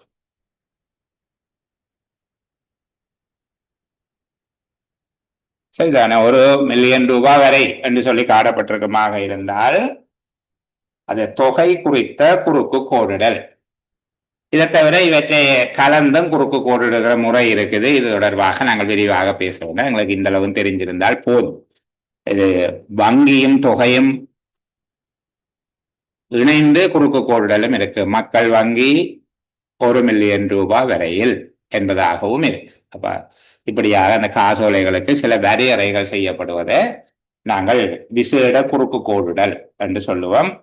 அரசாங்க அலுவலகங்களில் பயன்படுத்தப்படுகின்ற விசேட குறுக்கு கோடுதல் என்பது பெறுவோன் கணக்கு மட்டம். பெறுவோன் கணக்கு மட்டம் அக்கவுண்ட் ஒன்லி என்னடிப்போம், அந்த காசோலையை நாங்கள் பயன்படுத்திக் கொள்ள. சரி, நாங்கள் அடுத்த பகுதிக்கு போவோம். இந்த பாதுகாப்பு ஏற்பாடுகள் தொடர்பாக முழுமையாக ஒரு தடவை கதைச்சு கொண்டு, இது ஒரு முழு வினாவாக வந்தால், ஒரு கட்டுரை வினாவாக முழுமையாக வந்தால் அப்படி நாங்கள் பயன்படுத்த போகிறோம் என்பது தொடர்பாக கதைச்சு கொண்டு தொடர்ந்து போகுமா. 384வது நிதி ஒழுங்கு விதிகளை முழுமையான ஒரு ஏற்பாடாக கேட்கலாம். இதுக்குள்ள 5 பகுதிகள் இருக்கு. காசோலைகளை கையாள்வது தொடர்பாக செய்யப்பட்டுள்ள பாதுகாப்பு ஏற்பாடுகள் சாதாரணமா 2 கேட்டால் 2 புள்ளி கேட்கிறது வேற, முழுமையாக ஒரு கட்டமைக்கப்பட்ட வினா ஒன்று கேட்கப்படுமாக இருந்தால் காசோலை புத்தகங்களை பெற்றுக்கொள்ளுதல், அவற்றின் கட்டுக்காப்பு தொடர்பாக செய்யப்பட்டுள்ள ஏற்பாடுகள் என்று கேட்கப்படுமாக இருந்தால் நாங்கள் முதலாவது பந்தியில 2 ஏற்பாடுகள் சொல்லி இருக்கிறோம். ஒன்று, அதிகாரம் அளிக்கப்பட்டுள்ள உத்தியோகத்தரால் அவருடைய பாதுகாப்பிலும் கட்டுக்காப்பிலும் இருக்க வேண்டும். 2வது, வங்கியிடமிருந்து காசோலை புத்தகத்தை பெற்றுக்கொள்ளும் ஒவ்வொரு சந்தர்ப்பத்திலும் ஒப்புக்கோடலை வழங்குவதற்கு முன்பாக காசோலை புத்தகத்தில் உள்ள இதழ்களின் எண்ணிக்கை சரிபார்க்கப்பட்ட பின்பே ஒப்புக்கோடல் வழங்கப்பட வேண்டும். மூன்றாவது, வங்கியிலிருந்து பெறப்படுகின்ற காசோலைகள் குறுக்கு கோடிடப்பட்ட காசோலைகளாக கைமாற்றப்படலாகாது என குறுக்கு கோடிடப்பட்ட காசோலைகளாக இருக்க வேண்டும். இரண்டாவது, கட்டளை காசோலைகளாக இருக்க வேண்டும். மூன்றாவது, செல்லுபடி காலம் 30 நாட்களை கொண்டதாக இருக்க வேண்டும். இது கட்டுக்காப்புக்குரிய ஏற்பாடு. பெறுநர் கணக்கு மாத்திரம் எனும் விசேட குறுக்கு கோடல் முறையும் பின்பற்றப்படலாம். இதையும் தனியாக எழுதிக் கொள்ளும். காசோலைகளின் பாதுகாப்பான கொடுக்கல் வாங்கல் கருதி பெறுவோன் கணக்கு மாத்திரம் எனும் விசேட குறுக்கு கோடுதல் பின்பற்றப்படலாம். இந்த கைமாற்றப்படலாகாது என்பது தொடர்பான ஏற்பாடு தான் கீழே சொல்லப்பட்டிருக்கு. அது நாங்கள் கதைச்சிட்டம், அது வேண்டாம். சரிதானே? அடுத்த விடயத்துக்கு போவோம்.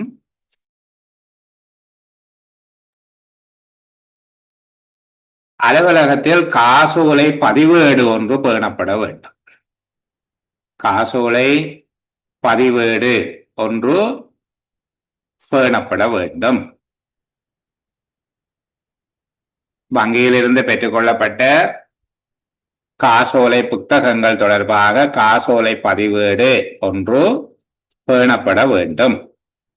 இப்போ காசோலை பதிவேடுல இடம்பெறுகிற விடயங்கள் என்னன்னா அதுக்குள்ளேயே தனி கேள்வி இருக்குது. நாங்கள் பெரிய கேள்விக்கு பதில் சொல்லி கொண்டு போகிறபடியா இப்போதைக்கு அதை அந்த அளவில் விட்டு கொண்டு போகிறோம். சரிதானே? காசோலை புத்தகம், காசோலை பதிவேடு ஒன்று பேணப்பட வேண்டும். காசோலைகளும் காசோலை புத்தகங்களும் அதிகாரம் அளிக்கப்பட்டவரால் மாத்திரமே கையாளப்படுவதை உறுதிப்படுத்த வேண்டும். ஆறாவது விடயம், ஒரு கட்டடத்தில இருந்து இன்னொரு கட்டடத்துக்கு அல்லது ஒரு மாடியில இருந்து இன்னொரு மாடிக்கு அல்லது தூர இடங்களுக்கு, சுருக்கமா சொன்னா காசோலை புத்தகங்கள் ஒரு இடத்திலிருந்து இன்னொரு இடத்துக்கு எடுத்து செல்வதாக இருந்தால் கூட்டப்பட்ட பட்டியல் வைத்து நிரந்தர உத்தியோகத்தர் ஒருவரால் கொண்டு செல்லப்பட வேண்டும். தற்காலிக அமைய அலுவலர்கள் காசோலை புத்தகங்கள் கையாள அனுமதிக்கப்பட மாட்டார்கள். காசோலை புத்தகங்கள் கொண்டு செல்லப்பட வேண்டுமாக இருந்தால் அவை கூட்டப்பட்ட பட்டியல் வைக்கப்பட்டு நிரந்தர உத்தியோகத்தர் ஒருவரால் கொண்டு செல்லப்பட வேண்டும். இப்ப காசோலைகளினுடைய கட்டுக்காப்பு தொடர்பாக எங்களால் ஆக குறைந்தது 6 விடயங்கள் எழுதக்கூடியதாக இருக்குதா என்று பாருங்க.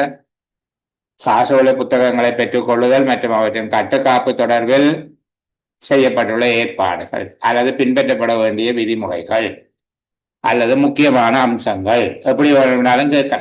காசோலை புத்தகங்களை பெற்றுக்கொள்ளுதல் மற்றும் அவற்றின் கட்டுக்காப்பு தொடர்பில் முக்கியமான விடயங்கள் என்ன, அது கேள்வியை பொறுத்து நீங்க எழுதிக்கொள்ளு. கேள்வி எப்படியும் பெறலாம், இதுதான் விடயம் என்று புரிஞ்சு கொண்டோம். முதலாவது திரும்ப திரும்ப சொல்லுகிற அது சலிப்பாக போகும், வேகப்படுத்தி சொல்லுவோம். சரிதானே? காசோலை புத்தகங்கள் அதற்கென்று அதிகாரம் அளிக்கப்பட்ட உத்தியோகத்தருடைய பாதுகாப்பு கட்டுக்காப்பில் இருக்க வேணும். இரண்டாவது, வங்கியிலிருந்து காசோலை புத்தகங்களை பெற்றுக்கொள்ளும் ஒவ்வொரு சந்தர்ப்பத்திலும் புத்தகங்களில் உள்ள இதழ்களின் எண்ணிக்கை சரிபார்க்கப்பட்ட பின்னரே ஒப்புக்கோடல் வழங்கப்பட வேண்டும். மூன்றாவது, அனைத்து அரச காசோலைகளும் கைமாற்றப்படலாகாத காசோலை, குறுக்கு கோடிடப்பட்ட காசோலைகளாக இருக்க வேண்டும். கட்டளை காசோலைகளாக இருக்க வேண்டும். 30 நாட்கள் செல்லுபடி காலத்தை கொண்டிருக்கும். அவசிய சந்தர்ப்பங்களில் பெறுநர் கணக்கு மாத்திரம் எனும் விசேட குறுக்கு கோடுதல் பின்பற்றப்படலாம். காசோலை புத்தகங்கள் தொடர்பில் காசோலை புத்தக பதிவேடு பேணப்படுதல் வேண்டும். காசோலைகளும் காசோலை புத்தகங்களும் அதிகாரமளிக்கப்பட்ட உத்தியோகத்தரால் மாத்திரம் கையாளப்படுவதை உறுதிப்படுத்துவதற்கு நடவடிக்கை எடுக்க வேண்டும். காசோலை புத்தகங்கள் ஓரிடத்திலிருந்து இன்னொரு இடத்துக்கு கொண்டு செல்ல வேண்டுமாக இருந்தால் அது பூட்டப்பட்ட பட்டியல் வைத்து நிரந்தர உத்தியோகத்தர் ஒருவரால் கொண்டு செல்லப்பட வேண்டும். இனி சின்ன கேள்விக்கு வருவோம். இந்த பகுதியில காசோலை புத்தகங்களின் பதிவேடு ஒன்றில் காசோலை புத்தகங்களின் பதிவேடு ஒன்றில் பதியப்பட வேண்டிய விடயங்கள் எவை? காசோலை புத்தகத்தை வங்கியில் இருந்து பெற்றுக்கொண்ட திகதி, காசோலை தாள்களின் எண்ணிக்கை அது 50 தான் இருக்கும். ஆனால் நாங்கள் எழுதுவோம் காசோலை தாள்களின் எண்ணிக்கை, ஒவ்வொரு புத்தகம் தொடர்பாகவும் அச்சிடப்பட்ட எண்கள், ஒவ்வொரு புத்தகம் தொடர்பாகவும் அவற்றின் சீரியல் நம்பர், சரிதானே?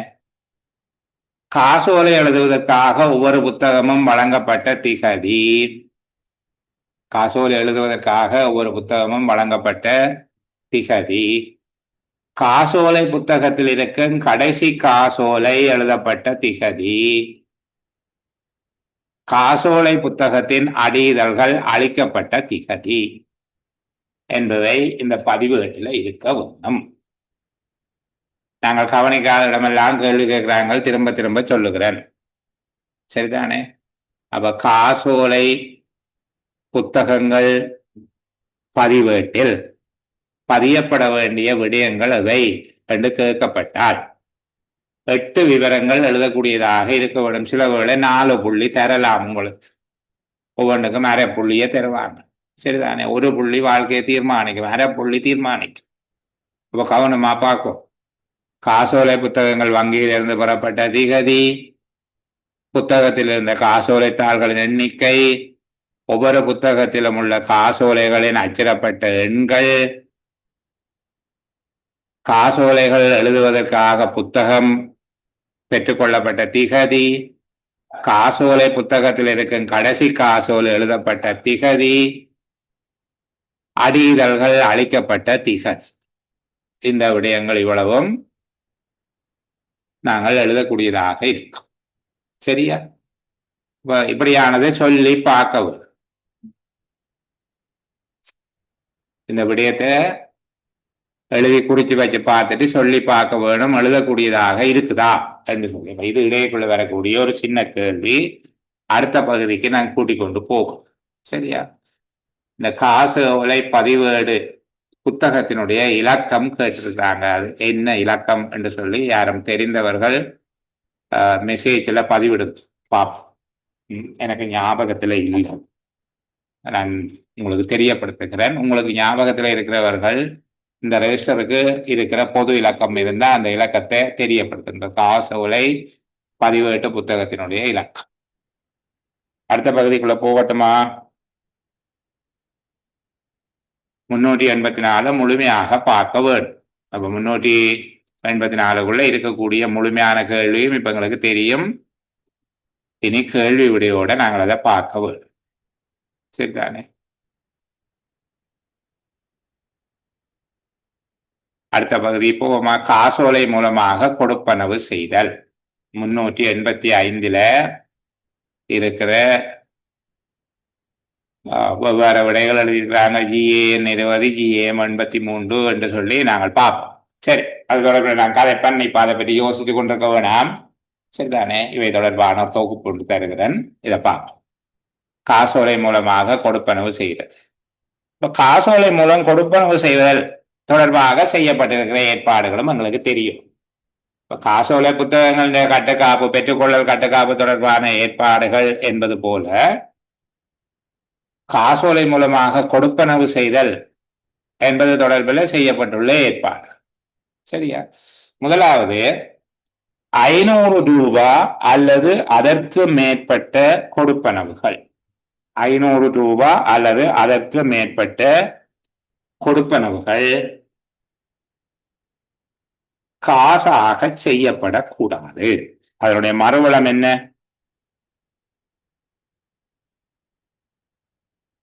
காசோலை மூலம் கொடுப்பனவு செய்யப்பட வேண்டும், சரிதானே? 500 ரூபாய் அல்லது அதற்கு மேற்பட்ட கொடுப்பனவுகள் காசாக செய்யப்படக்கூடாது, காசோலை மூலமாக கொடுப்பனவு செய்யப்பட வேண்டும். இரண்டாவது, ஒரு காசோலையை எழுதுவதன் மூலமாக பல கொடுப்பனவுகள் செய்யப்படலாம். இது தொடர்பாக நாங்கள் ஏற்கனவே விளக்கம் சொல்லிட்டோம், அதால பதட்டமடைய தேவை. ஒரு காசோலையை வரைவதன் மூலமாக பல கொடுப்பனவுகள் செய்யப்படலாம். அதனாலதான் நீங்க அந்த ஷெட்யூல் வவுச்சர் பாவிக்கிறீங்க. ஷெட்யூல் வவுச்சர் பாவிக்கிறதுக்கு நிதி ஒழுங்கு விதி எது என்று கேட்டால் எங்களுக்கு தெரியாது. 385 1 ஆவண்ணா என்பதற்குள்ள தான் ஷெட்யூல் வவுச்சர் பாவிக்கிறது. சரிதானே? 385 ஒன்று ஆவண்ணா என்பதற்கு கீழே தான் நாங்கள் நிரல்படுத்தப்பட்ட கொடுப்பனவு உறுதிச்சீட்டு பயன்படுத்துகிற நாங்கள் பல கொடுப்பனவுகளுக்குரிய கொடுப்பனவு உறுதிச்சீட்டுகளை ஒன்றாக சேர்த்து அவருக்கு ஒரு காசோலையின் மூலமாக பல கொடுப்பனவுகளுக்கு ஒரு காசோலை அல்லது பல நபர்களுக்கு ஒரு காசோலை, ஒரே ஆளுக்கு பல கொடுப்பனவுகள் இருக்கலாம். ஒவ்வொரு டைம் கொள்கை பே சேலரி இந்த மாதிரி ஏதோ அவருக்கு கொடுக்க வேண்டியது என்ன இருக்கலாம். சேலரி என்பது மாதாந்த சம்பளம் அல்ல, அந்த கூலிக்கு அமர்த்தப்பட்டவர்களுடைய கொடுப்பனவு. இப்படியாக இந்த கொடுப்பனவுகள் செய்யப்படலாம். ஒரு காசோலையை வரைவதன் மூலமாக பல கொடுப்பனவுகள் செய்யப்பட முடியும். 10 ரூபாவுக்கு குறைந்த தொகைகளுக்கு காசோலை எழுதப்படக்கூடாது. 10 ரூபாவுக்கு குறைந்த தொகைக்கு காசோலை எழுதக்கூடாது. சரிதானே? இது காசோலை மூலமான கொடுப்பனவு தொடர்பில் செய்யப்பட்டிருக்கக்கூடிய ஏற்பாடு. இதுக்கு விதிவிலக்கு கேட்பார். 385 காசோலை மூலமாக கொடுப்பனவு செய்தல் தொடர்பாக செய்யப்பட்டுள்ள ஏற்பாடுகள் 500 ரூபாவுக்கு மேற்பட்ட அனைத்து கொடுப்பனவுகளும் காசோலை மூலமாக செய்யப்பட வேண்டும். காசாக கொடுக்கக்கூடாது. ஒரு காசோலை எழுதுவதன் மூலமாக ஒன்றுக்கு மேற்பட்ட கொடுப்பனவுகள் அல்லது ஒன்றுக்கு மேற்பட்ட நபர்களுக்கான கொடுப்பனவுகள் செய்யப்படலாம். அடுத்த விடயம் 10 ரூபாவுக்கு குறைந்த தொகைக்கு காசோலைகள் எழுதப்படுதல் அவசியமானது. இனி விதிவிலக்கு தொடர்பாக நாங்கள் பார்ப்போம். 500 ரூபாவுக்கு மேற்பட்ட கொடுப்பனவுகள் காசாக செய்யப்படக்கூடிய சந்தர்ப்பங்கள். ஒன்று, பெறுநர் வங்கி கணக்கொன்றை கொண்டிராதவராக இருக்கும் போது. பெறுநர் வங்கி கணக்கு ஒன்றினை கொண்டிராதவராக இருக்கும் போது. கையொப்பமிட இயலாதவரான சந்தர்ப்பத்தில், பணம் பெறுபவர் கையொப்பமிட இயலாமல் இருக்கும் சந்தர்ப்பத்தில். காசாக கொடுப்பனவு செய்யும்படி அவர் விசேடமான வேண்டுகோள் ஒன்றை விடுத்திருந்தால், தனக்குரிய கொடுப்பனவை காசாக செய்யும்படி விசேடமான வேண்டுகோள் ஒன்றை விடுத்திருந்தால், பணம் பெறுபவருடைய ஆளடையாளத்தை உறுதிப்படுத்திய பின்னர் பதவி நிலை உத்தியோகத்தர் ஒருவர் காசாக கொடுப்பனவு செய்யலாம். அவருக்கு காசாக கொடுப்பனவு செய்வதற்கு அதிகாரம் அளிக்கப்படலாம். சரிதானே? அப்போ கேட்கலாம், 500 ரூபாவுக்கு மேற்பட்ட கொடுப்பனவு ஒன்று எவ்வாறான சந்தர்ப்பங்களில் பணமாக கொடுப்பனவு செய்யப்படலாம் என்று கேட்கலாம். அப்படி கேட்கிற போது நீங்கள் சொல்லணும், வங்கி கணக்கு இல்லாத போது, பெறுநரிடம் வங்கி கணக்கு இல்லாத போது, பணம் பெறுபவர் கையொப்பமிட இயலாமல் இருக்கிற சந்தர்ப்பத்தில், அல்லது காசாக கொடுப்பனவு செய்வதற்கு விசேட வேண்டுகோள் ஒன்றை செய்திருந்தால், பணம் பெறுபவருடைய அடையாளத்தை உறுதிப்படுத்திய பின்னர் பதவி நிலை உத்தியோகத்தர் ஒருவரால் காசாக கொடுப்பனவு செய்யும்படி அதிகாரம் அளிக்கப்படலாம். பண கொடுக்கல் வாங்கலுக்கு பொறுப்பான உத்தியோகத்தர் இருப்பார் தானே சிராப்பரோ, அதுக்குரிய பொறுப்பான உத்தியோகத்தர் அவர் பணமாக கொடுப்பனவு செய்யலாம். பதவி நிலை உத்தியோகத்தர் ஒருவருடைய அதிகாரம் அளித்தல் இருக்க வேண்டும். சரியா? சரி, நாங்கள் ஒரு சிறிய ஓய்வு எடுத்துக்கொண்டு தொடர்ந்து பேசலாம். இந்த பகுதிகளுக்குள்ள உங்களுடைய வினாக்களுக்காக காத்திருக்க. சரி, அப்ப நாங்கள் தொடர்ந்து பேசலாம். இந்த காசோலை மூலமாக கொடுப்பனவு செய்தல் இப்படி என்று சொல்லி அந்த தலைப்புகளை மட்டும்தான் பிள்ளைகள் சில நேரங்கள்ல பரீட்சையில கொடுக்குறாங்க. சரிதானே? இந்த சிறு குறிப்பு வரைகள் என்று சொல்லி கொடுக்குற மாதிரி கொடுத்துட்டு காசோலை மூலம் கொடுப்பனவு செய்தல் என்று போடுவாங்க. அப்போ எங்களுக்கு ஞாபகம் வர வேணும், இது 385வது நிதி ஒழுங்கு விதி, இதைத்தான் கேட்கிறான் போல என்ற அளவுக்கு கொஞ்சம் ஞாபகம் வச்சு படிக்க வேண்டும். சரி, இப்போ கடுமையாக போட்டி இருக்கிற உலகம், வர வர கடுமையாக இருக்கிறது. அப்போ அந்த அளவுக்கு இதை ஞாபகம் வச்சு, இது நிதி ஒழுங்கு விதியினுடைய இலக்கம் ஞாபகம் இல்லாவிட்டால் பெரிய பாதிப்பு இல்லை. சில பேர் இந்த இலக்கத்தை எப்படி பாடமாக்குறதுன்றெல்லாம் கேட்கறது. உண்மை சொன்னா எனக்குமே அதுல ஞாபகம் வரா. சரிதானே? சில வேளைகள்ல 1-2 ஞாபகம் இருக்கும். அது காரணம் பொதுவாக எனக்கு எல்லாமே ஞாபகம் இல்லைன்னே சொல்லிக் கொள்றது. அப்புறம் 1-2 ஞாபகம் இல்லைன்னு சொல்றது. ஏன்னா இப்போ இயலுமான வரைக்கும் நீங்கள் இந்த விடயங்களை பார்க்க முக்கியத்துவம் இல்லாமல் சும்மா ஏதோ சொல்லி கொண்டு போற மாதிரியாக தெரியும். ஆனால் அதுக்குள்ள கேள்வி இருக்கும். அதுக்கு என்ன வழி என்றால் பாஸ் பேப்பர்ஸ் எடுத்து பார்க்கக்குள்ளதான் தெரியுது. ஆனால் இப்படியெல்லாம் நாங்கள் கவனிக்காத இடமெல்லாம் கேள்வி போட்டிருக்காங்க. நான் உங்களுக்கு ஏற்கனவே சொன்னது போல இன்றைக்கு இது 3வது செஷன். ஒரு 3 செஷன் போயிட்டு இருந்தால் இனி படித்த பகுதிகளுக்குள்ள எங்களால் விடியளிக்கக்கூடியதாக இருக்குதான்னு தேடி பார்க்க தொடங்க. சரி, கொஞ்சம் நாங்கள் படிச்சிட்டோம். இன்றைக்கு நான் இந்த காசோலைகள் தொடர்பான விடயத்தை இன்னும் இருக்கக்கூடிய 45 நிமிடங்கள்ல நிறைவு செய்யறதுக்கு பார்க்கிறேன். ஓரளவுக்கு வேகமா பேசுறேன். வர வர இனி வேகத்தை கூட்ட வேணும்.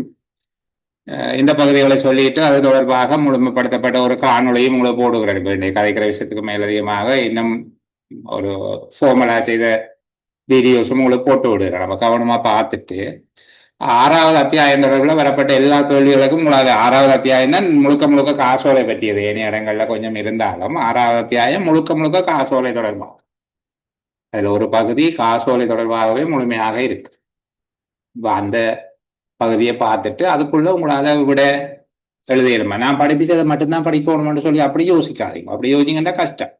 சரிதானே? இன்னும் சில விடயங்களுக்கு உதாரணமா 101 இருந்து இருக்கக்கூடிய முதல் 10 நிதி ஒழுங்கு விதிகள், நட்டங்கள் தொடர்பாக அதெல்லாம் சின்ன பிள்ளைகளை படிப்பிக்கிற மாதிரியான விஷயம். அதெல்லாம் திருப்பி படித்து கொண்டு கூடாது. அவற்றுக்குரிய சில மெட்டீரியல்ஸ் நான் உங்களுக்கு தருவேன், பாருங்க. அதுக்காக படிப்பிக்காக விட மாட்டேன், படிப்பிப்போம். சரியா? சரி. அப்ப காசோலை மூலமாக கொடுப்பனவு செய்தல் என்று சொல்லி சில நேரம் ஒரு சிறு குறிப்பு வந்தால் கூட நாங்கள் எழுதக்கூடியதாக இருக்க வேணும். அதுல முதலாவது விடயம் 500 ரூபாவுக்கு மேற்பட்ட தொகையை கொடுப்பனவு செய்வது. 2வது விஷயம் 10 ரூபாவுக்கு குறைந்த தொகைக்கு கொடுப்பனவு செய்யக்கூடாது என்பது. இதுதான் 2 பிரதானமான விடயங்கள். காசோலை மூலம் கொடுப்பனவு செய்தல் என்பதற்குள்ள ஒன்று 500 ரூபாவுக்கு மேற்பட்ட கொடுப்பனவுகள், 2வது 10 ரூபாவுக்கு கீழ்பட்ட கொடுப்பனவு.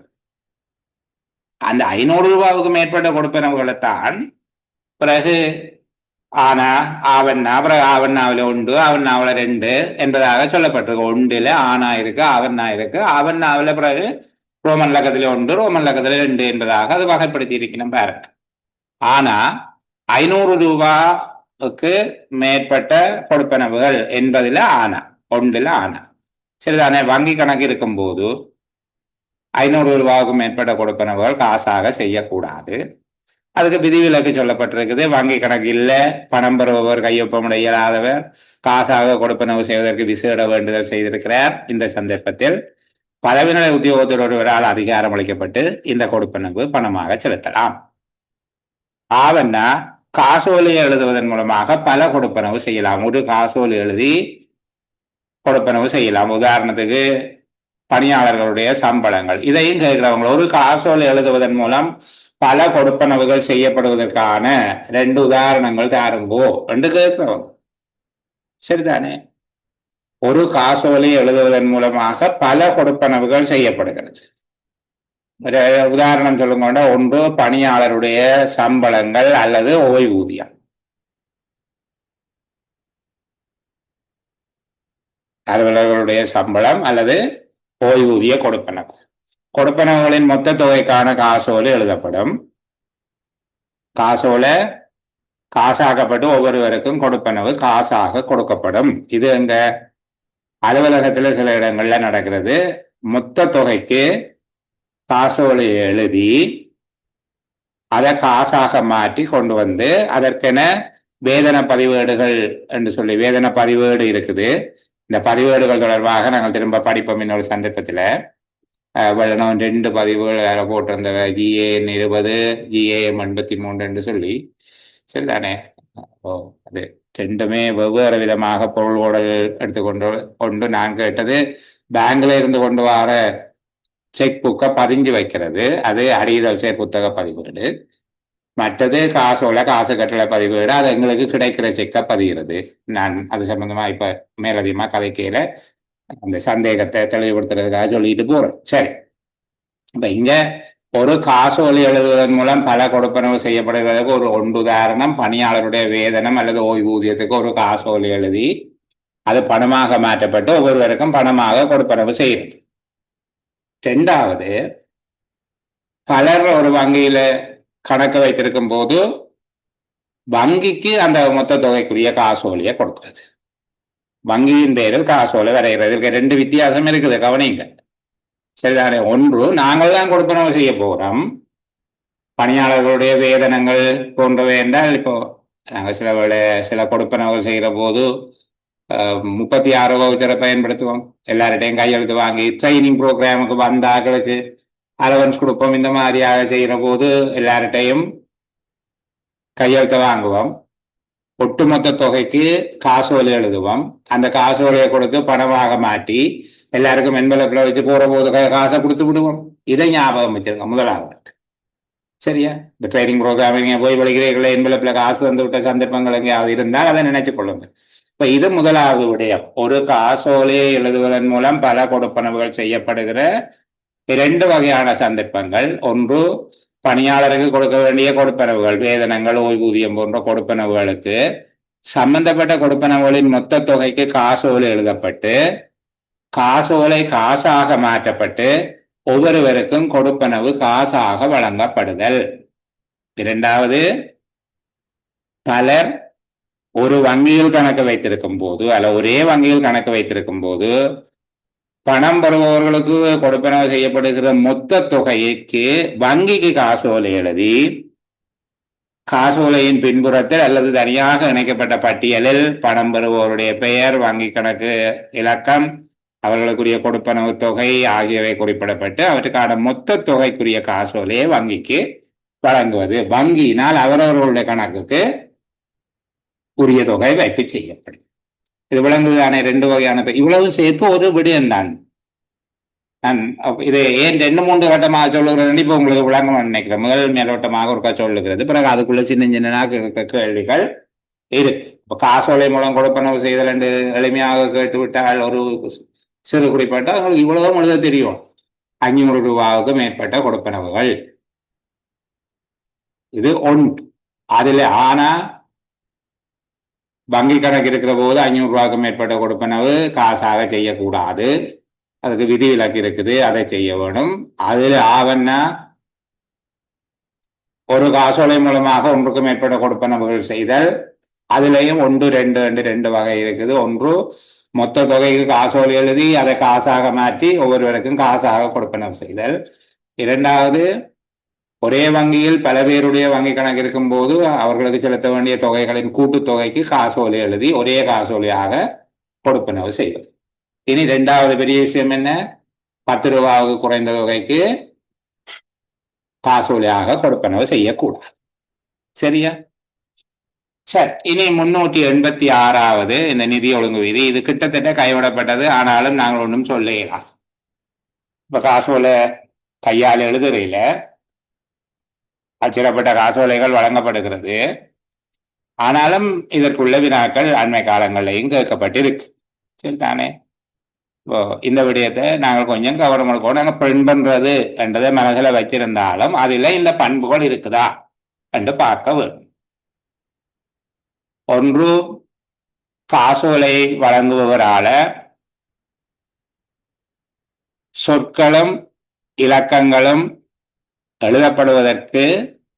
எழுதப்படுகின்ற போது அதற்கு முன்னுள்ள பகுதியிலும் பின்னுள்ள பகுதியிலும் மோசடியாக ஏதேனும் சேர்த்தல்கள் புகுத்தல்கள் செய்வதற்கு இடமளிக்காத வகையில் அது சரியாக எழுதப்பட வேண்டும். காசோலை வழங்குபவரால சொற்கள் இலக்கங்கள் எழுதப்படுகின்ற போது அந்த சொற்களுக்கு முன் அல்லது பின், இலக்கங்களுக்கு முன் பின் மோசடியான செருகல்கள் புகுத்தல்கள் செய்வதற்கு இடமளிக்காத வகையில் காசோலை எழுத வேணும். ஒரு விஷயம். சரிதானே? இதுல எழுதப்படும் முன்னரும் பின்னரும் என்றால் அது இந்த டைமை சொல்லு, அதை நீங்க ஞாபகம் வச்சிருக்க வேண்டும். இதுல சொல்லுகிற தமிழ்ல சில வேறுபாடு இருக்கும். காசோலை வழங்குபவரால் சொற்களும் எண்களும் எழுதப்படும் முன்னரும் பின்னரும் என்கிறது. இங்க காசோலை வழங்குபவர் சொற்கள் இலக்கங்களை எழுதும் போது அதற்கு முன்னும் பின்னும், அதுக்கு முன்னுக்குள்ள இடத்திலையும் பின்னுக்குள்ள இடத்திலையும் மோசடியாக ஏதேனும் இடைச்செருகல்கள் புகுத்தல்கள் செய்வதற்கு இடமளிக்காத வகையில் எழுத வேணும். சரிதானே? அடுத்தது எழுதப்படுகிற சொற்கள் எண்கள் அச்சிடப்பட்ட சொற்களுக்கும் எண்களுக்கும் அருகில் ஆரம்பிக்கப்பட வேண்டும் என்றால் அந்த காசோலைக்கு இப்படி இடம் ரூபான்னு போட்டா இங்கனேக்கு எழுத தொடங்கக்கூடாது, இதுல இருந்து எழுத தொடங்க வேணும் என்றவர் சொல்லுகிறேன். சரியா? அப்ப அச்சிடப்பட்ட இடத்துக்கு அருகிலேயே எழுத ஆரம்பிக்கப்பட வேணும். இடைவெளி ஏதாவது இருந்தால் அதை நிரப்புவதற்கு கோடுகிற வேணும். சொற்களில் ரூபா மாத்திரம் அல்லது ரூபா சதம் மாத்திரம் என்று சொல்லி இருக்க வேணும். இதெல்லாம் இப்ப அச்சிட்டு வருது, நாங்கள் இதை தெரிஞ்சு வச்சிருப்போம். சரியா? ரூபா சதம் மாத்திரம். ஒரு கேட்டிருக்காங்க, அவங்களோட பேர் ஐபோன். சரி, ஐபோன் அந்த நேரமே பேர் வச்சிருக்கிறாங்க. ஒரு கடைக்கு 3 உறுதிச்சீட்டுகளில் காசு வழங்க வேண்டி இருப்பின் அதை ஒரே காசோலையில் வழங்க முடியுமா? வழங்க முடியும். ஆனால் அது வெவ்வேறு தலைப்புகளின் கீழே பதிவிட வேண்டி இருந்தால் அந்த விவரம் அதில் எழுதினால் சரி. எந்தெந்த கோட்டில் ஒன்றை சார்ஜ் பண்ணீங்க அந்த விவரத்தை எழுதினால் சரி. ஒரு நபருக்கு காசோலை வழங்குகிற போது அவருக்கு வெவ்வேறு கொடுப்பனவுகளுக்கு ஒரு காசோலையை வரையலாம். சரியா? இங்க பல நபர்களுக்கு காசோலை கொடுக்கிற தொடர்பாகத்தான் 385 பேசணும். ஒரு காசோலையின் மூலமாக பல நபர்களுக்கு கொடுப்பனவு. இது ஒரு நபருக்கு தானே கொடுப்பனவு. ஒரு நபருக்குரிய பல கொடுப்பனவுகளுக்கு சேர்த்து ஒரே காசோலையை வரையலாம். அந்த தொகை உரிய வாக்கு தலைப்புகளில் சாட்டுதல் செய்யப்பட வேணும். அதை பார்த்து கொண்டா சரி. சரி, அடுத்தது பணம் பெறுபவர் அவருடைய பதவி மூலம் குறிப்பிடும் போது பதவி முழுமையாக எழுத வேணும் என்று சொல்லப்பட்டிருக்கு. சரிதானே? அது முழுமையாக எழுத வேணும். திகதி எழுதும் போதும் மாதம் சொற்களில் எழுதப்பட்டிருக்க வேண்டும் என்று சொல்லுகிறார். ஆண்டு, மாதம், திகதி 2025 ஆகஸ்ட் 8 என்று எழுதக்கூடாது, ஆகஸ்ட் 8 என்று எழுத வேணும். இது எல்லாம் கையால் எழுதுகிற போது பின்பற்றப்படுகின்ற நடைமுறைகள். இப்ப எல்லாம் அச்சிடப்பட்டு வருது. ஆனால் காசோலைக்கு கையொப்பமிடுவது தொடர்பில் இந்த ஏற்பாடு இங்க இருக்குது. இன்னொருத்துல கையொப்பமிடுதலையும் சொல்லுவோம். காசோலைகள் கையொப்பமிடுகிறது குமிழ்முனை பேனாக்களினால். குமிழ்முனை பேனா என்ற போல் பெண், அதால காசோலை எழுதவும் கூடாது, கையொப்பமிடவும் கூடாது. காசோலைகள் எழுதுவதற்கென்று சொல்லி அதற்கு தனியான பேனா பயன்படுத்த வேணும். குமிழ்முனை பேனாக்களால காசோலை எழுதக்கூடாது என்று சொல்லி. ஆனால் தனியார் காசோலைகள் அப்படி எழுதி வருது.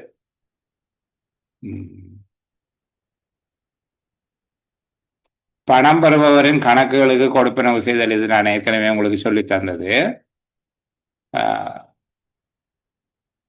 வங்கியில் பணம் பெறுபவர்களுடைய கணக்குக்கு காசோலை ஒன்று எழுதப்பட வேண்டுமாக இருந்தால், நான் சொன்னேன் பல பேருக்கு ஒரு காசோலை வழங்குகிற போது அது இல்லை, ஒரு பகுதியை ஏற்கனவே அங்க சொல்லி ஒரு பகுதியை இங்க சொல்லுகிறார். நாங்கள் சேர்த்து இதை சொல்லிட்டோம். எப்படி சொன்னாங்க? ஒன்றுக்கும் மேற்பட்ட நபர்களுக்கு வங்கியில காசோலை கொடுக்க வேண்டுமாக இருந்தால் அவர்களுக்குரிய மொத்த கொடுப்பனவு தொகைக்கு காசோலை வரைதல் வேண்டும். காசோலை வங்கியின் பெயருக்கு வரைய வேண்டும். பணம் பற்று வைக்கப்பட வேண்டியவர்களுடைய பெயர் விவரம் மற்றும் அவர்களுடைய வங்கி கணக்கு விவரம் ஆகியவை காசோலையின் பின்புறத்தில் குறிக்கப்பட்டு காசோலைக்கு ஒப்பமிடும் இருவராலும் உண்மைப்படுத்தப்பட வேண்டும். கணக்கு விவரங்கள் காசோலையின் பின்புறத்தில் உள்ளடங்காது எனில் அதற்கென தனியாக கூற்று ஒன்று தயாரிக்கப்பட வேண்டும்.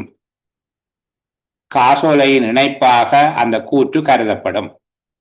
ஆகவே காசோலையில் ஒப்பமிடுகின்ற உத்தியோகத்தர், கொடுப்பன உத்தியோகத்தர் அதை உண்மைப்படுத்தி ஒப்பமிட வேண்டும். அந்த காசோலை அந்த குறிப்பை கொண்டிருக்க வேண்டும். காசோலையில விவரங்கள் பின்புறம் என்றிருக்க வேண்டும், அல்லது காசோலையில விவரங்கள் கூற்றில் இணைக்கப்பட்டுள்ளது என்பதாக இருக்க வேண்டும். அந்த விவரங்கள் காசோலைக்கு கையொப்பமிடுபவர்களால ஒப்பமிடப்பட வேண்டும். இது நான் ஏற்கனவே உங்களுக்கு சொல்லி தந்திருக்கிறேன். என்ன அடுத்தது வவுச்சர் நம்பர் எழுதுகிற சம்பந்தமா இது நாங்கள் முதல் 263 பார்த்து 261 பார்த்துட்டோம். உறுதிச்சீட்டு எண் செக்கில் எழுதணும் என்று சொல்லி இருக்கிறேன். நாங்கள் செக் நம்பர் ஒவ்வொரு உறுதிச்சீட்டிலையும் காசேட்டிலையும் எழுத வேண்டும் என்று பார்த்து நாங்கள் காசோலைகளின் இலக்கம் அங்கு எழுதப்பட வேண்டும். அதுபோல உறுதிச்சீட்டு எண் காசோலை ஒவ்வொன்றின் அடிதலிலும் எழுதப்பட்டிருக்க வேண்டும். காசோலையில் எழுதுகையில் காசோலையினுடைய அடிதல்ல வவுச்சர் நம்பர் அக்கௌண்ட் பிராஞ்சில் வேலை செய்கிறார் பிள்ளைகளுக்கு பிரச்சனை இல்லை, மற்ற ஆக்களுக்கு அது பிரச்சனை. சரியா? மற்றது செல்லுபடி காலம். காசோலைகளுடைய செல்லுபடி காலம் நாங்கள் அரசாங்க காசோலைகளினுடைய இந்த இதுல சில பேருக்கு சந்தேகம் இருக்குது. G83 செக் அண்ட் மணியோட ரெஜிஸ்டர் என்று சொல்லுறது அது என்னென்றால் எங்களுக்கு கிடைக்கிற காசோலைகளை பதிகிறது. நாங்கள் பேங்க்ல எடுத்துக்கொண்டு வந்த செக் புக்கை பதிகிற பதிவேடு அல்ல, அது அடிதல் சேர் பதிவேடு. இது தொடர்பாக பதிவுகள் பார்க்கறது என்றால் நீங்கள் நிதி ஒழுங்கு விதி 455 பார்க்கலாம். இப்ப அதை பற்றி யோசிக்க தேவையில்லை என்று சொன்னான். நீங்க அதை பற்றி யோசிச்சு கொண்டிருந்து இதை கையை விட வேண்டாம். பதிவேடுகள் தனியாக ஒரு நிரல் ஒன்று நான் உங்களுக்கு தருவேன். சரிதானே? செக் அண்ட் மணியோட ரெஜிஸ்டர்ங்கிறது நீங்கள் வச்சிருக்கிற செக்கை பதிகிறீங்கள, உங்களுக்கு கிடைக்கிற செக்கை பதிகிறது. நீங்கள் வச்சிருக்கிற செக்கை பதிகிறதுக்கு தான் அவர்கள் அடிதல் செயல் புத்தகங்கள் GAN 20 என்று சொல்லி சொன்னார்கள். சரி, நாங்கள் அதை சரி பார்ப்போம், அதை பற்றி கதைப்போம். இப்போ அதை பற்றி யோசிச்சு கொண்டிருக்க வேணும். கன நேரத்துக்கு பிறகு திடீரென்று யோசிச்சு மெசேஜ் எல்லாம் போடுவீங்க, சரியா இருக்குமா ரெண்டு. சரியா? ஊக்கம் நல்லது, ஆனால் ஒன்று சொல்லிக்க இன்னொன்றை யோசிச்சு கொண்டு வந்தா விஞ்ஞானம் படிக்கிற போது சினிமாவை பற்றியும் சினிமா பார்க்கிற போது விஞ்ஞானத்தை பற்றியும் சிந்திச்சால் விஞ்ஞானமும் இல்லை, சினிமாவும் இல்லை. சரி, செல்லுபடி காலம் தொடர்பாக பார்ப்போம். அரசாங்க காசோலைகள் வழங்கப்பட்ட சகல அரசாங்க காசோலைகளும் கொடுக்கப்பட்ட திகதியில இருந்து 30 நாட்களுக்கு வரையறுக்கப்பட்டிருக்க வேண்டும். அரசாங்க காசோலைகளின் செல்லுபடி காலம் வழங்கப்பட்ட தேதியில் இருந்து 30 நாட்களை கொண்டிருக்கும். இது செல்லுபடி காலம் விசேட சந்தர்ப்பங்களில் மாற்றம் செய்யப்படலாம் அல்லது வழங்கப்பட்ட பின்னர் கால நீடிப்பு செய்யப்படலாம். அப்போ கால நீடிப்பு செய்யப்படுகிறது வேறு விதமான கருத்து. நாங்கள் 391 அதை பற்றி பார்ப்போம். கால நீடிப்பு செய்யப்படுதல் என்றால் அது புதுப்பிக்கப்பட்ட திகதி, அது வழங்கப்பட்ட திகதியில இருந்து கால நீடிப்பு செய்யறதில்ல. அவர் கொண்டு போய் வச்சிருந்துட்டு செல்லா போனத பிறகு கொண்டு வருவார். நாங்கள் எந்த திகதியில புதுப்பிக்கிறோமோ அந்த திகதியில இருந்து 30 நாட்களுக்கு தான் கால நீடிப்பு செய்யலாம். ஆனால் செல்லுபடி காலத்தை வழங்கும் போதே மாற்றி அமைச்சு வழங்கலாம். அது தொடர்பான விசேட சந்தர்ப்பங்கள் இருக்குது. ஆகக்கூடியது 90 நாட்களுக்கு வழங்கலாம். வழங்கப்பட்ட சகல காசோலைகளிலும் செல்லுபடி காலம் 30 நாட்களுக்காக இருக்க வேண்டும். கொடுக்கப்பட்ட திகதியிலிருந்து 30 நாள். சரி, முகப்பில் காட்டப்பட வேண்டும் என்றால் இருக்கு காசோலைகளினுடைய முகப்பில். நான் முதல் உங்களுக்கு சொல்லி தந்தேன் அரசாங்க காசோலைகள் கொண்டிருக்க வேண்டிய பண்பு என்பதற்குள்ள இதுவும் சொல்லிட்டு ஒவ்வொரு காசோலை தாளிலும் இதை அச்சிடும்படி வங்கியை கேட்கலாம். நாங்கள் இப்போ கேட்கிறீங்களா வங்கி தானே அச்சிட்டெல்லாம் தாரது, அதால பிரச்சனை இல்லை. அப்ப காசோலையின் செல்லுபடி காலம் என்று கேட்டால் வழங்கப்பட்ட சகல காசோலைகளும் அது வழங்கப்பட்ட திகதியிலிருந்து 30 நாட்கள் செல்லுபடியானவை ஆகும். சரிதானே? அப்போ நிதி ஒழுங்கு விதி 391 நேர்பாடுகளுக்கு அமைவாக அவசியமான சந்தர்ப்பத்தில் செல்லுபடி காலத்தை நீடிக்கலாம். இவ்வளவு சொன்னா காசோலையில் கையொப்பமிடுதல். அப்போ காசோலையில் கையொப்பமிடுவதற்கு கணக்கீட்டு உத்தியோகத்தினால அல்லது பிரதான கணக்கீட்டு உத்தியோகத்தினால அங்கீகரிக்கப்பட்ட தங்களுடைய மாதிரி கையொப்பங்களை வங்கிக்கு அனுப்பியுள்ள 2 உத்தியோகத்தர்கள் காசோலையில கையொப்பமிட வேண்டும். அதில் முதலாவது ஒப்பமிடுபவர் தொடர்பாக 2வது ஒப்பமிடுபவர் தொடர்பாக ஏற்கனவே நாங்கள் பார்த்துட்டோம்.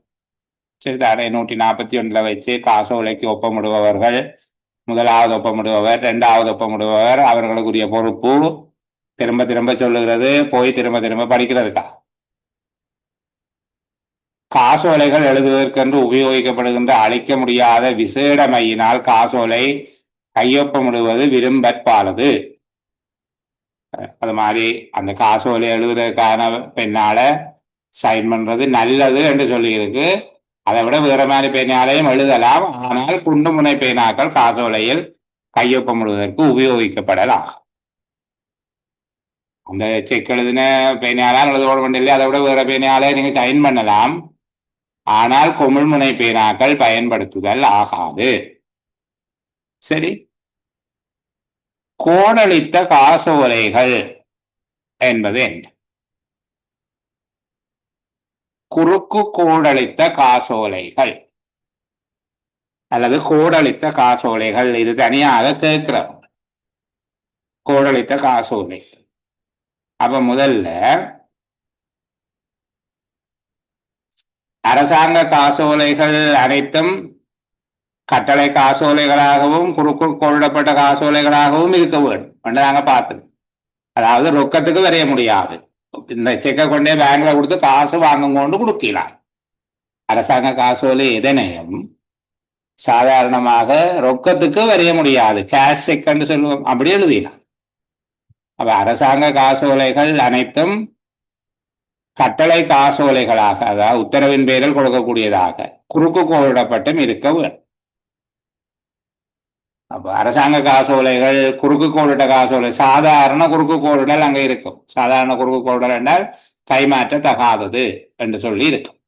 நாங்கள் அந்த விளக்கம் எல்லாத்தையும் சும்மா சொல்லுகிறோம், அவ்வளவு எழுத தேவையில்லை. அரசாங்க காசோலைகள் குறுக்கு கோடிட்டவை என்பதனுடைய அர்த்தம் பருவோன் கணக்கு மட்டும் என்பது விசேட குறுக்கு கோடிடல். ஆனா சாதாரண குறுக்கு கோடிடல் இருக்குது, அது வங்கியில சமர்ப்பிச்சுதான் வங்கி கணக்கில் இடப்பட்டு தான் பணம் பெறப்பட வேணும். ஏதோ ஒரு வங்கி கணக்கில் போடப்பட வேணும். பணமாக எழுத முடியாது, ரொக்கத்துக்கு காசோலை வரைய முடியாது. ஆகவே அந்த விஷயத்தை நாங்கள் ஒருக்கா சொல்ல வேணும். ஏன் இதை கோடளித்த காசோலை பிரயோகிக்கப்படுவதற்கான சந்தர்ப்பத்தை அவருக்கு விளங்கப்படுத்த வேணும். அரசாங்க காசோலைகள் அனைத்தும் கட்டளை காசோலைகளாகவும், அதாவது உத்தரவின் பேரில் கொடுக்கக்கூடிய காசோலைகளாகவும், இது இந்த கருத்து உங்களுக்கு தெரியும். கட்டளையின் பேரில் அல்லது உத்தரவின் பேரில் என்றால் ரொக்கத்துக்கு வரைய முடியாது. உத்தரவின் பேரில் கொடுக்கக்கூடியதாகவும் குறுக்கு கோடிடப்பட்டும் இருத்தல் வேண்டும்.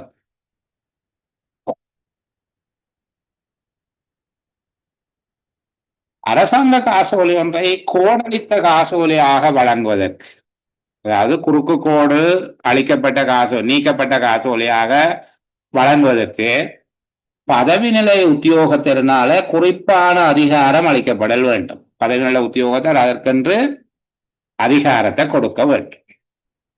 அப்போ காசோலையை கோடளித்த காசோலையாக மாற்றுவதற்கு, அதை சொல்றது திறந்த காசோலை, ஓபன் செக். சரியா? கோடளித்த காசோலை என்கிற தகுதியை அதுக்கு நீக்கி கோடுடல் நீக்கப்பட்டுள்ளது என்று சீல் பண்ணணும். ஓல் க்ரோசிங் கேன்சல் ஒன்று வச்சிருக்கிறீங்க ஆபீஸ் வழியே. குறுக்கு கோடுடல் நீக்கப்பட்டுள்ளது. கோடிடப்பட்ட காசோலையை நாங்கள் இப்ப கோடு அளித்த காசோலையாக மாத்துகிறோம். குறுக்கு கோடுடல் நீக்கப்பட்டுள்ளது, ஓல் க்ரோசிங் கேன்சல் என்று சொல்லி புறக்குறிப்பிலால அதை நீக்க வேணும். காசோலைகளில் கையொப்பமிடுவதற்கு அதிகாரம் பெற்ற 2 உத்தியோகத்தர்கள் அதற்கு அருகில் மீள ஒப்பமிட்டு புறக்குறிப்பை அத்தாட்சிப்படுத்த வேண்டும். இந்த காசோலைகள் திறந்த காசோலைகளைப் போல வங்கியில் சமர்ப்பித்து, நேரடியாக சமர்ப்பித்து பணம் பெறலாம். வங்கி கணக்கில் வைப்பிலிட வேண்டியதில்லை. ஆனால் வங்கி அவ்வாறு பணம் பெறுபவருடைய ஆளடையாளத்தை உறுதிப்படுத்த கேட்கும் போது பணம் பெறுபவர் அதற்கு கடப்பாடுடையவர். இதுக்குள்ள 5 விஷயம் சொல்லி தந்துட்டேன். அந்த அளவுக்கு இதுக்குள்ள இருக்குதா என்று சொல்லி முதல் வாசிக்க விளங்காது. சில விடயங்கள் மேலதிகமா நான் கொஞ்சம் சேர்த்துத்தான் சொல்லுகிறேன். சரிதானே? அப்ப முதலாவது என்ன சொல்லுகிறோம்? அரசாங்க காசோலையின் பண்பு. கோடளித்த காசோலை என்று கேட்கப்பட்டால் அரசாங்க காசோலையினுடைய பண்பை சொல்றோம். எப்படி? சகல அரசாங்க காசோலைகளும் உத்தரவின் பேரில் கொடுக்கக்கூடியதாகவும் குறுக்கு கோடிடப்பட்டும் இருக்க வேண்டும்.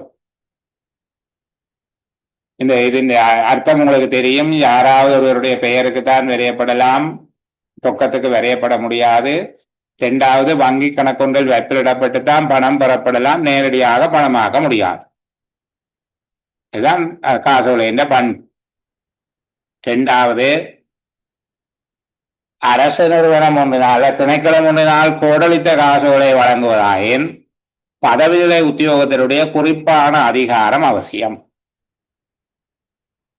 இந்த தன்மை இல்லாமல்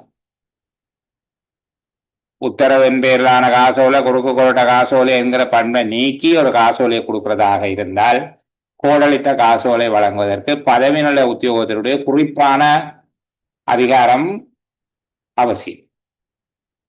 மூன்றாவது, காசோலையை கோடளித்த காசோலையாக செய்வதற்கு ஓல் குரோசிங் கேன்சல் அனைத்து குறுக்கு கோடல்களும் நீக்கப்பட்டுள்ளன என புறக்குறிப்பினால் குறுக்கு கோடல் நீக்கப்பட வேண்டும். நான்காவது, குறுக்கு கோடல் நீக்கப்பட்டுள்ளது என பொறிக்கப்பட்டதற்கு அருகில் காசோலைகளில் கையொப்படுவதற்கு அதிகாரம் பெற்றுள்ள 2 உத்தியோகத்தர்கள் அப்புறக்குறிப்பினை அத்தாட்சிப்படுத்துதல் வேண்டும். அடுத்த விடயம், இவ்வாறான காசோலைகள் வங்கியில் சமர்ப்பித்து பணம் பெறப்படலாம். வங்கி கர்மபீடத்தில் சமர்ப்பிக்கப்பட்டு, பேங்க் அக்கௌண்ட்ல போட தேவையில்லை, வங்கி கர்மபீடத்தில் சமர்ப்பிக்கப்பட்டு பணம் பெறப்படலாம். அவ்வாறு பணம் பெறுபவருடைய ஆளடையாளத்தை உறுதிப்படுத்துமாறு வங்கி கோரும் போது அதனை நிறைவேற்றுவதற்கு பணம் பெறுபவர் கடப்பாடுடையவர். விளங்கிச்சதா இந்த பகுதி? சரி, இதுக்கு மேல நான் சொன்னா நீங்க ரொம்ப கோபப்பட்டு போடுவீங்க. அடுத்தது, பழுதடைந்த காசோலைகள், அளிக்கப்பட்ட காசோலைகள், காசோலைகளின் அடிகள். இந்த பழுதடைந்த காசோலை தொடர்பாக என்ன நடவடிக்கை என்று சொல்லி கேட்டு, பழுதடைந்த காசோலை தொடர்பாக என்ன செய்ய வேணும் என்று உங்களை கேட்டால், காசோலை பழுதடைஞ்சால் அதை பாதுகாப்பா வைக்கும், வச்சிருந்து தகுந்த முறையில் அதை அழிக்கப்பட வேண்டும். சரிதானே? இது அடிகளோட இணைக்கப்பட்டு காசோலை புத்தகத்தில் ஒட்டப்பட்டிருக்க வேணும் என்று சொல்லப்பட்டிருக்கு. அழிக்கப்பட்டதுன்றது கேன்சல் பண்ண காசோலையையும் அழிக்கப்பட்ட காசோலை என்று தான் சொல்லுவோமா? கேன்சல் என்று போடுவோமே. ரத்து செய்யப்பட்டது. இங்க அழிக்கப்பட்டது என்றால் அதை டிஸ்ட்ராய் பண்றது இல்லை. ரத்து செய்யப்பட்ட காசோலையும் அழிக்கப்பட்ட காசோலை என்றுதான் இங்க வார்த்தை விநியோகிக்கப்படும். பழுதடைந்த காசோலைகளும் ரத்து செய்யப்பட்ட காசோலைகளும் பழுதடைந்திருந்தால் அல்லது ரத்து செய்யப்பட்டிருந்தால் அந்த காசோலை அடிதலோடு இணைக்கப்பட்டு காசோலை புத்தகத்துல ஒட்டப்பட்டிருக்க வேண்டும். அடிதல்கள் கட்டுக்காப்பில் வைக்கப்பட்டு ஆடிட் முடிஞ்சதுக்கு பிறகு அல்லது அந்த காசோலை புத்தகத்தின் கடைசி காசோலை எழுதப்பட்டதுல இருந்து 5 ஆண்டுகளுக்கு பின்னர், இப்போ தகவல் அறியும் உரிமை சட்டம் வந்ததுக்கு பிறகு பல ஆவணங்கள் 12 ஆண்டுகளாக மாறிட்டுது. சரிதானே? அப்ப இங்க காசோலை, பழுதடைந்த காசோலை அல்லது ரத்து செய்யப்பட்ட காசோலை எவ்வாறு நடவடிக்கை எடுக்க வேணும்? அது தகுந்த முறையில ரத்து செய்யப்பட வேணும். பழுதடைந்த காசோலை ஒன்று பழுதடைந்து போயிருந்தால் அது உரிய முறையில கேன்சல் எழுதி சைன் பண்ணி எல்லாம் வைக்கணும். அழிக்கப்பட வேணும் என்றால் அதை இல்லாம பண்றது என்ற கருத்திலே அல்ல, ரத்து செய்யப்பட வேண்டும். அல்லது வேறு காரணத்துக்காக ரத்து செய்யப்பட்ட, பழுதடைஞ்சதுக்காக இல்லை, மாறி ஏதோ எழுதி போட்டோம், என்னவோ பிழைச்சி போச்சு, ஏதோ வேறு காரணங்களுக்காகவும் அது அழிக்கப்பட்டார். அழிக்கிறதுங்கிறத திரும்ப திரும்ப சொல்லுகிறது, இந்த ரேசராலே அழிக்கிற மாதிரியா நினைச்சு கொள்ளுங்க. கேன்சல் பண்றது அது அடிதலோட இணைக்கப்பட்டு காசோலை புத்தகத்தில ஒட்டி வைக்கும். கட்டுக்காப்புல வைக்கப்பட்டு ஆடிட் முடிஞ்சதுக்கு பிறகு அல்லது அந்த காசோலை புத்தகத்தில இருந்து கடைசி காசோலை எழுதப்பட்ட திகதியில இருந்து 5 வருடங்களுக்கு பின்னர், இப்போது தகவல் அறியும் உரிமை சட்டத்துல 12 வருஷங்களுக்கு பின்னர் அது அழிக்கப்படல. அப்போ ஆடிட் முடிஞ்சது என்றால் 5 வருஷத்துக்கு முன்ன கழிக்கலாமோ? அப்படி சரிதானே? 5 வருஷம் முடிஞ்சதுன்றதுக்காக ஆடிட் முடியாம அழிக்கலாமோ? இல்லை. அப்போ சட்ட தேவைப்பாடுகளையும் கணக்காய்வு தேவைப்பாடுகளையும் கருத்துல கொண்டு இதை அழிக்க வேண்டும். அவ்வளவுதான். மற்றது மேலதிக பற்றுக்கள் தொடர்பாக இது காசோலை எழுதும் போது கவனத்தில் கொள்ள வேண்டிய விடயங்கள் என்கிறதாக சொல்லுவோம். காசோலை எழுதும் போது கருத்தில் கொள்ளப்பட வேண்டிய விடயம், காசோலை மூலமாக கொடுப்பனவு ஒன்று செய்யப்படுகின்ற போது அதற்குரிய போதுமான வங்கி மீதி உள்ளதா என்பதை உறுதிப்படுத்திக் கொள்ள வேண்டும். அரசாங்க கணக்கிலே ஓடி வைக்கிறாது, சரிதானே?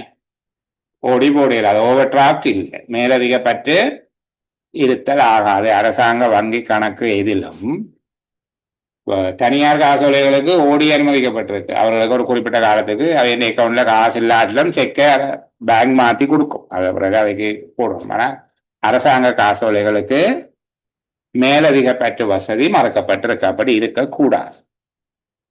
இப்படி இருக்கிறப்போ மட்டுமட்டா காசு இருக்குதுன்னு காசோலை எழுதி விட சில வேளைகள்ல வேறு ஏதேனும் கொடுப்பனவை வாங்கி கழிச்சு விட்டால் அந்த காசோலை மறக்கப்பட்ட காசோலையா மாறி, மறக்கப்பட்ட காசோலையாக இருந்தால் ட்ரெஷரி வரைக்கும் விளக்கம் கொடுக்க வேண்டிய.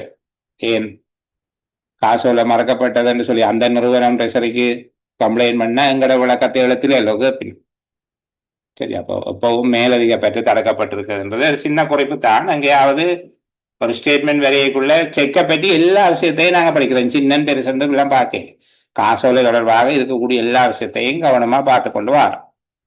காசோலை மூலமாக செய்யப்படுகிற எல்லா கொடுப்பனவும் வங்கியில போதுமான பணம் உள்ளது என்பதை உறுதிப்படுத்திய பின்னர் தான் காசோலை வரையப்பட வேண்டும். அரசாங்க வங்கி கணக்குகளுக்கு தடை செய்யப்பட்டுள்ள நடவடிக்கை யாது? 2 நடவடிக்கைகள் சொல்லப்பட்டிருக்குது. ஒன்று, ரொக்கத்துக்கு காசோலை வரைய முடியாது. 2வது, மேலதிக பற்று இருத்தல் ஆகாது. சாதாரணமா 2 விடயங்களும் அரசாங்க வங்கி கணக்கில் செய்ய இயலாது. ரொக்கத்துக்கு காசோலை வரைய முடியாது, அதாவது திறந்த காசோலை ஒன்றை வரைய முடியாது. 2வது, மேலதிக பற்று இருத்தல் ஆகாது. அங்க உங்களுக்கு தெரியும், குறுக்கு கோடிட்ட காசோலையே குறுக்கு கோடளித்த காசோலையாக மாற்றி வழங்குகிற போது அது திறந்த காசோலையா மாறும். ஆனாலும் ரொக்கத்துக்கு எழுதிடாது, கேஷ் செக் எழுதிடாது, ஒரு நபருக்குத்தான் எழுதுட்டேன். அடுத்தது, போஸ்ட்ல அழகு செக் அனுப்பிகள் என்னென்ன பதிவீங்க என்று சொல்லி இது ஒரு தனி கேள்வி, சரியா? இது காசோலைகளை அஞ்சல் மூலம் அனுப்புவது. எவரேனும் ஒருவருக்கு நீங்கள் காசோலையினை கடிதம் மூலமாக அனுப்பி வைக்க இருந்தால் அஞ்சல் மூலம் அனுப்பப்படும் காசோலைகளின் பதிவேடு, இது வேற பதிவேடா வேற, அது 20 83 எல்லாம் பிரச்சனை பண்றீல. அஞ்சல் மூலம் அனுப்பப்படும் காசோலைகளின் பதிவேடு, போஸ்ட்ல எப்படி செக் கொடுப்பீங்களோ அதுக்கு ஒரு ரெஜிஸ்டர் வச்சிருக்கோம். அஞ்சல் மூலம் அனுப்பப்படும் காசோலைகளின் பதிவு, என்னென்ன விவரங்கள் எழுதப்பட வேணும். இதுல நான் விளங்கப்படுத்துறதுக்கு ஒன்றும் இல்லை, சும்மா சொல்லி கொண்டுதான் போகலாம். காசோலை திகதி, காசோலையில எழுதப்பட்ட அச்சிடப்பட்ட திகதி இருக்குதானே, காசோலை திகதி, காசோலை இலக்கம், எந்த வங்கி கணக்கு எழுதப்பட்டுள்ளது. சில வேளை ஒன்றுக்கு மேற்பட்ட வங்கிகள் இருக்கலாம், ஒரு அலுவலகத்துக்கு இலங்கை வங்கியிலையும் மக்கள் வங்கியிலையும் கணக்கு இருக்கும், சரிதானே? அப்ப எந்த வங்கியில இருந்து எழுதினது, இதை விட வேற வங்கிகள்ல கணக்கு வச்சிருக்கீங்களா? அது அரசு அலுவலகங்கள், இலங்கை வங்கி மக்கள் வங்கி அரசாங்க வங்கிகள் ரெண்டுலையும் தான் வச்சிருக்கலாம். அப்ப காசோலையின் திகதி, காசோலை இலக்கம், எந்த வங்கிக்குரிய காசோலை, யாருக்கு எழுதப்பட்டிருக்குது, யாருக்கு காசோலை அனுப்பப்பட்டிருக்குது, காசோலையில தொகை, அதை விட வவுச்சர் நம்பர், உறுதிச்சீட்டு எண்ணின் குறிப்பு, அனுப்பப்பட்ட திகதி,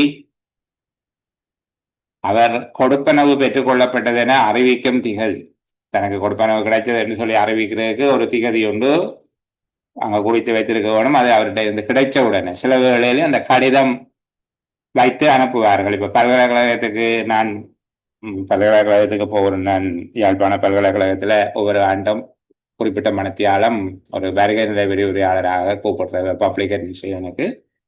அப்ப அவர்கள் செக் அனுப்பியர்கள் ஒரு வவுச்சரம் வச்சு அனுப்புவது, ஒரு வவுச்சர் என்ன ஒரு ரிசிப்ட் மாதிரி ஒன்று வச்சு அனுப்புவினா அதை நாங்கள் சைன் பண்ணி திருப்பி அனுப்புவோம். அது கிடைத்த உடனே அவர்கள் கோப்பிலிட்டு இந்த ரெஜிஸ்டர்ல பதிவிடும், சரிதானே? கொடுப்பனவு பெற்றுக்கொள்ளப்பட்டது என்பதை அறிவிக்கும் திகதி, அவர்களுக்கு என்ன திகதியில நான் அறிவிச்சிருக்கிறேனோ அதை அங்கே அவர்கள் எழுதுவார்கள். அனுப்புவதற்கு பொறுப்பாக இருந்த உத்தியோகத்தர் அதில் இனிஷியல் பண்ணுவார். அப்ப இவ்வளவு விஷயமும் 9 விடயங்கள் அதுல எழுத வேண்டும். இது முக்கியமானதில்லை என்பது போல நாங்கள் கருதக்கூடாது. இப்படி பல இடங்களில் பல கேள்விகள் எழுதுங்களுக்கு எல்லாமே தெரிஞ்சிருக்குதான் வேறு. சும்மா அங்கனே இங்கன்னு தேடி பொறுக்கி படிச்சுட்டு போக ஓரளவுக்கு இது நினைக்க நினைக்க ஞாபகம் வரும். 2 தான் மறக்கும். அதுக்கு ஏற்ற மாதிரி ஞாபகப்படுத்திக் கொள்ளுங்க. திரும்பவும் சொல்லுகிறேன், காசோல மேல இருந்து ஒரு செக்கை நினைச்சு கொண்டு வந்தீங்கன்னா சரி, திகதி, செக் நம்பர், எந்த பேங்குக்குரியது, யாருக்கு அனுப்பினது, எவ்வளவு தொகை, அதுல இல்லாத விஷயம் என்ன எழுதணும், வவுச்சர் நம்பர், அனுப்பின திகதி, கொடுப்பனவு கிடைத்தது பற்றி அறிவித்த திகதி, அனுப்புவதற்கு பொறுப்பாயிருந்த உத்தியோகத்தருடைய கையொப்பம் ஆகியவை இருக்க வேணும். சரியா? கோடளித்த காசோலைகள் அஞ்சல் மூலம் அனுப்பப்படுதல் ஆகாது. சின்னனா கிடக்குது மூளையில, நாங்க கவனிக்காமலேயே கடந்து போவோம். MCQல கேட்பார், அஞ்சல் மூலம் அனுப்பக்கூடாத காசோலை என்ன? MCQ பரவாயில்ல, 4 விடை இருக்கும். சரி, நாங்க சில வேளை ஒரு வசனத்துல விடையளிக்கிற கேள்வியாக இருந்தால் அவ்வளவுதான், கையை விட்டு. எவ்வாறான காசோலைகளை அஞ்சல் மூலம் அனுப்பக்கூடாது? இதுல இருக்கிற மாதிரி எழுதணும். கோடளித்த காசோலைகள், நிதி ஒழுங்கு விதி 386 அறப்பாக்க சரிதானே? கோடளித்த காசோலைகள் அஞ்சல் மூலம் அனுப்பப்படல் ஆகாது. போஸ்ட்ல செக் அனுப்புற சம்பந்தமாகவே பெரிய கேள்வி சின்ன கேள்வி எல்லாம் இருக்கு. தபால் மூலம் காசோலை அனுப்பி வைக்கும் போது அது தொடர்பில் பேணப்படும் பதிவேட்டில் பதிய வேண்டிய விடயங்கள் 9 விஷயம் இருக்கு. எவ்வாறான காசோலைகள் அஞ்சல் மூலம் அனுப்பப்படக்கூடாது என்று சொல்லியும் கேள்வி இருக்கு. சரிதானே?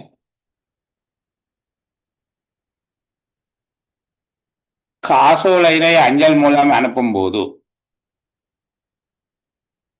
அதன் பாதுகாப்புக்காக செய்யப்பட வேண்டிய ஏற்பாடு.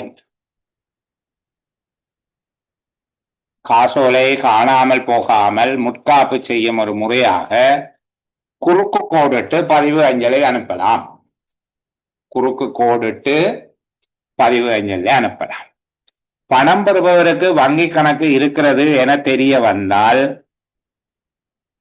அவருடைய பேரில் இருக்கிற காசோலையில் பெறுவோன் கணக்கு மாத்திரம் அல்ல பெறுநர் கணக்குக்கு மாத்திரம் என குறுக்கு கோடிட்டு அனுப்பலாம்.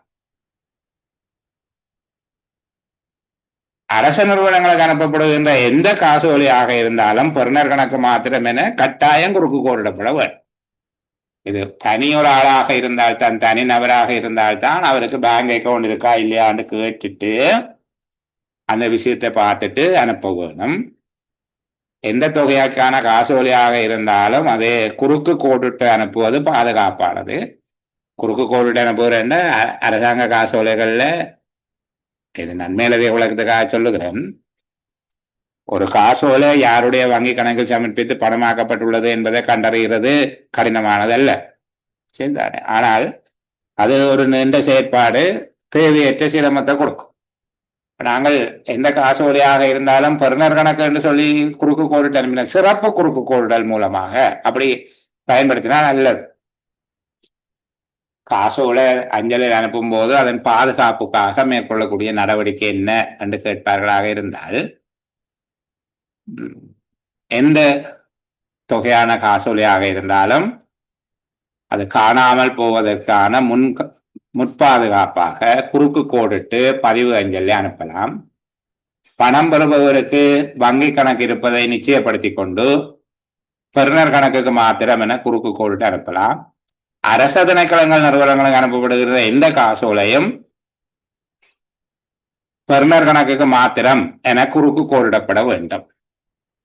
சரி, இப்ப பெரிய கேள்விக்கு வருவோமா? முழுமையாக உள்ளடக்கிய பெரிய கேள்வி. நிதி ஒழுங்கு விதி 388 முழுமையான வினா எப்படி கேட்கப்படலாம்? காசோலைகளை தபால் மூலம் அனுப்புவது தொடர்பிலாக பின்பற்றப்பட வேண்டிய நடைமுறைகள்.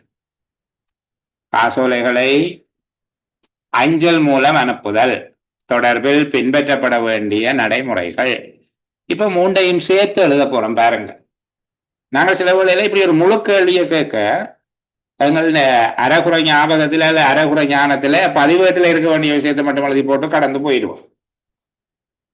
இப்ப விலங்குல எப்படி படிக்கிறோம்? முதல் 3 கேள்வி தனித்தனியா பார்த்தாச்சு. முதலாவது என்ன சொன்னாங்க?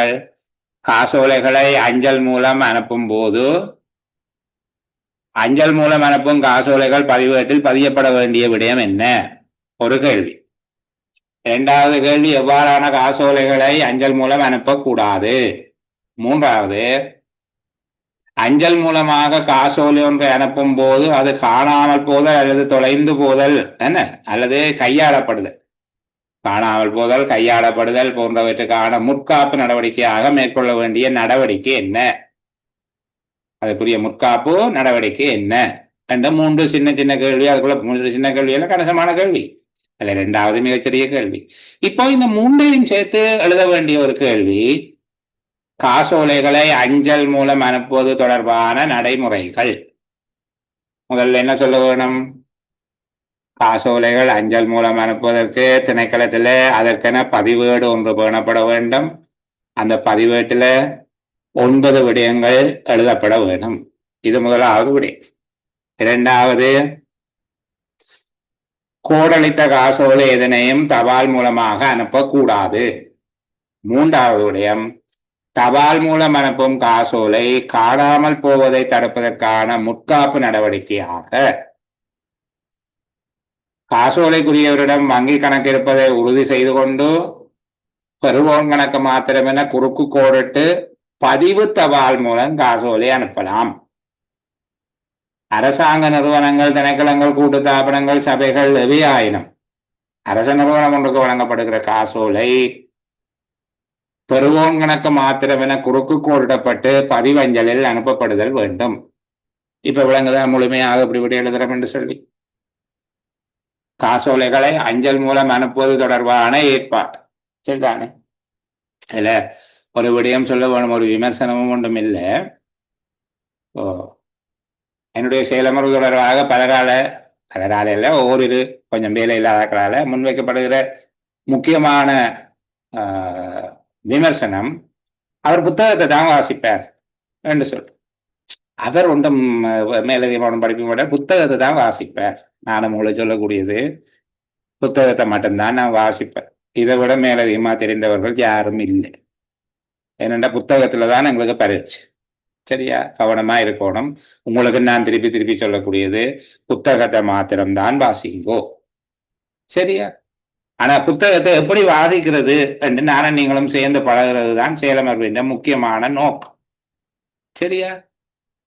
முக்கியமான நோக்கம் இந்த புத்தகத்துல கேள்வி எப்படி கேட்பார்கள் என்பதை தெரிஞ்சு கொள்றது. ஒரு கேள்வி கேட்டிருந்தாங்க, ஒரு பெருமதியான கேள்வி, குறுக்கு கோடுதல் நீக்கப்படுவதற்கான காரணம் யாது என்று சொல்லி கேட்டிருக்கிறாங்க.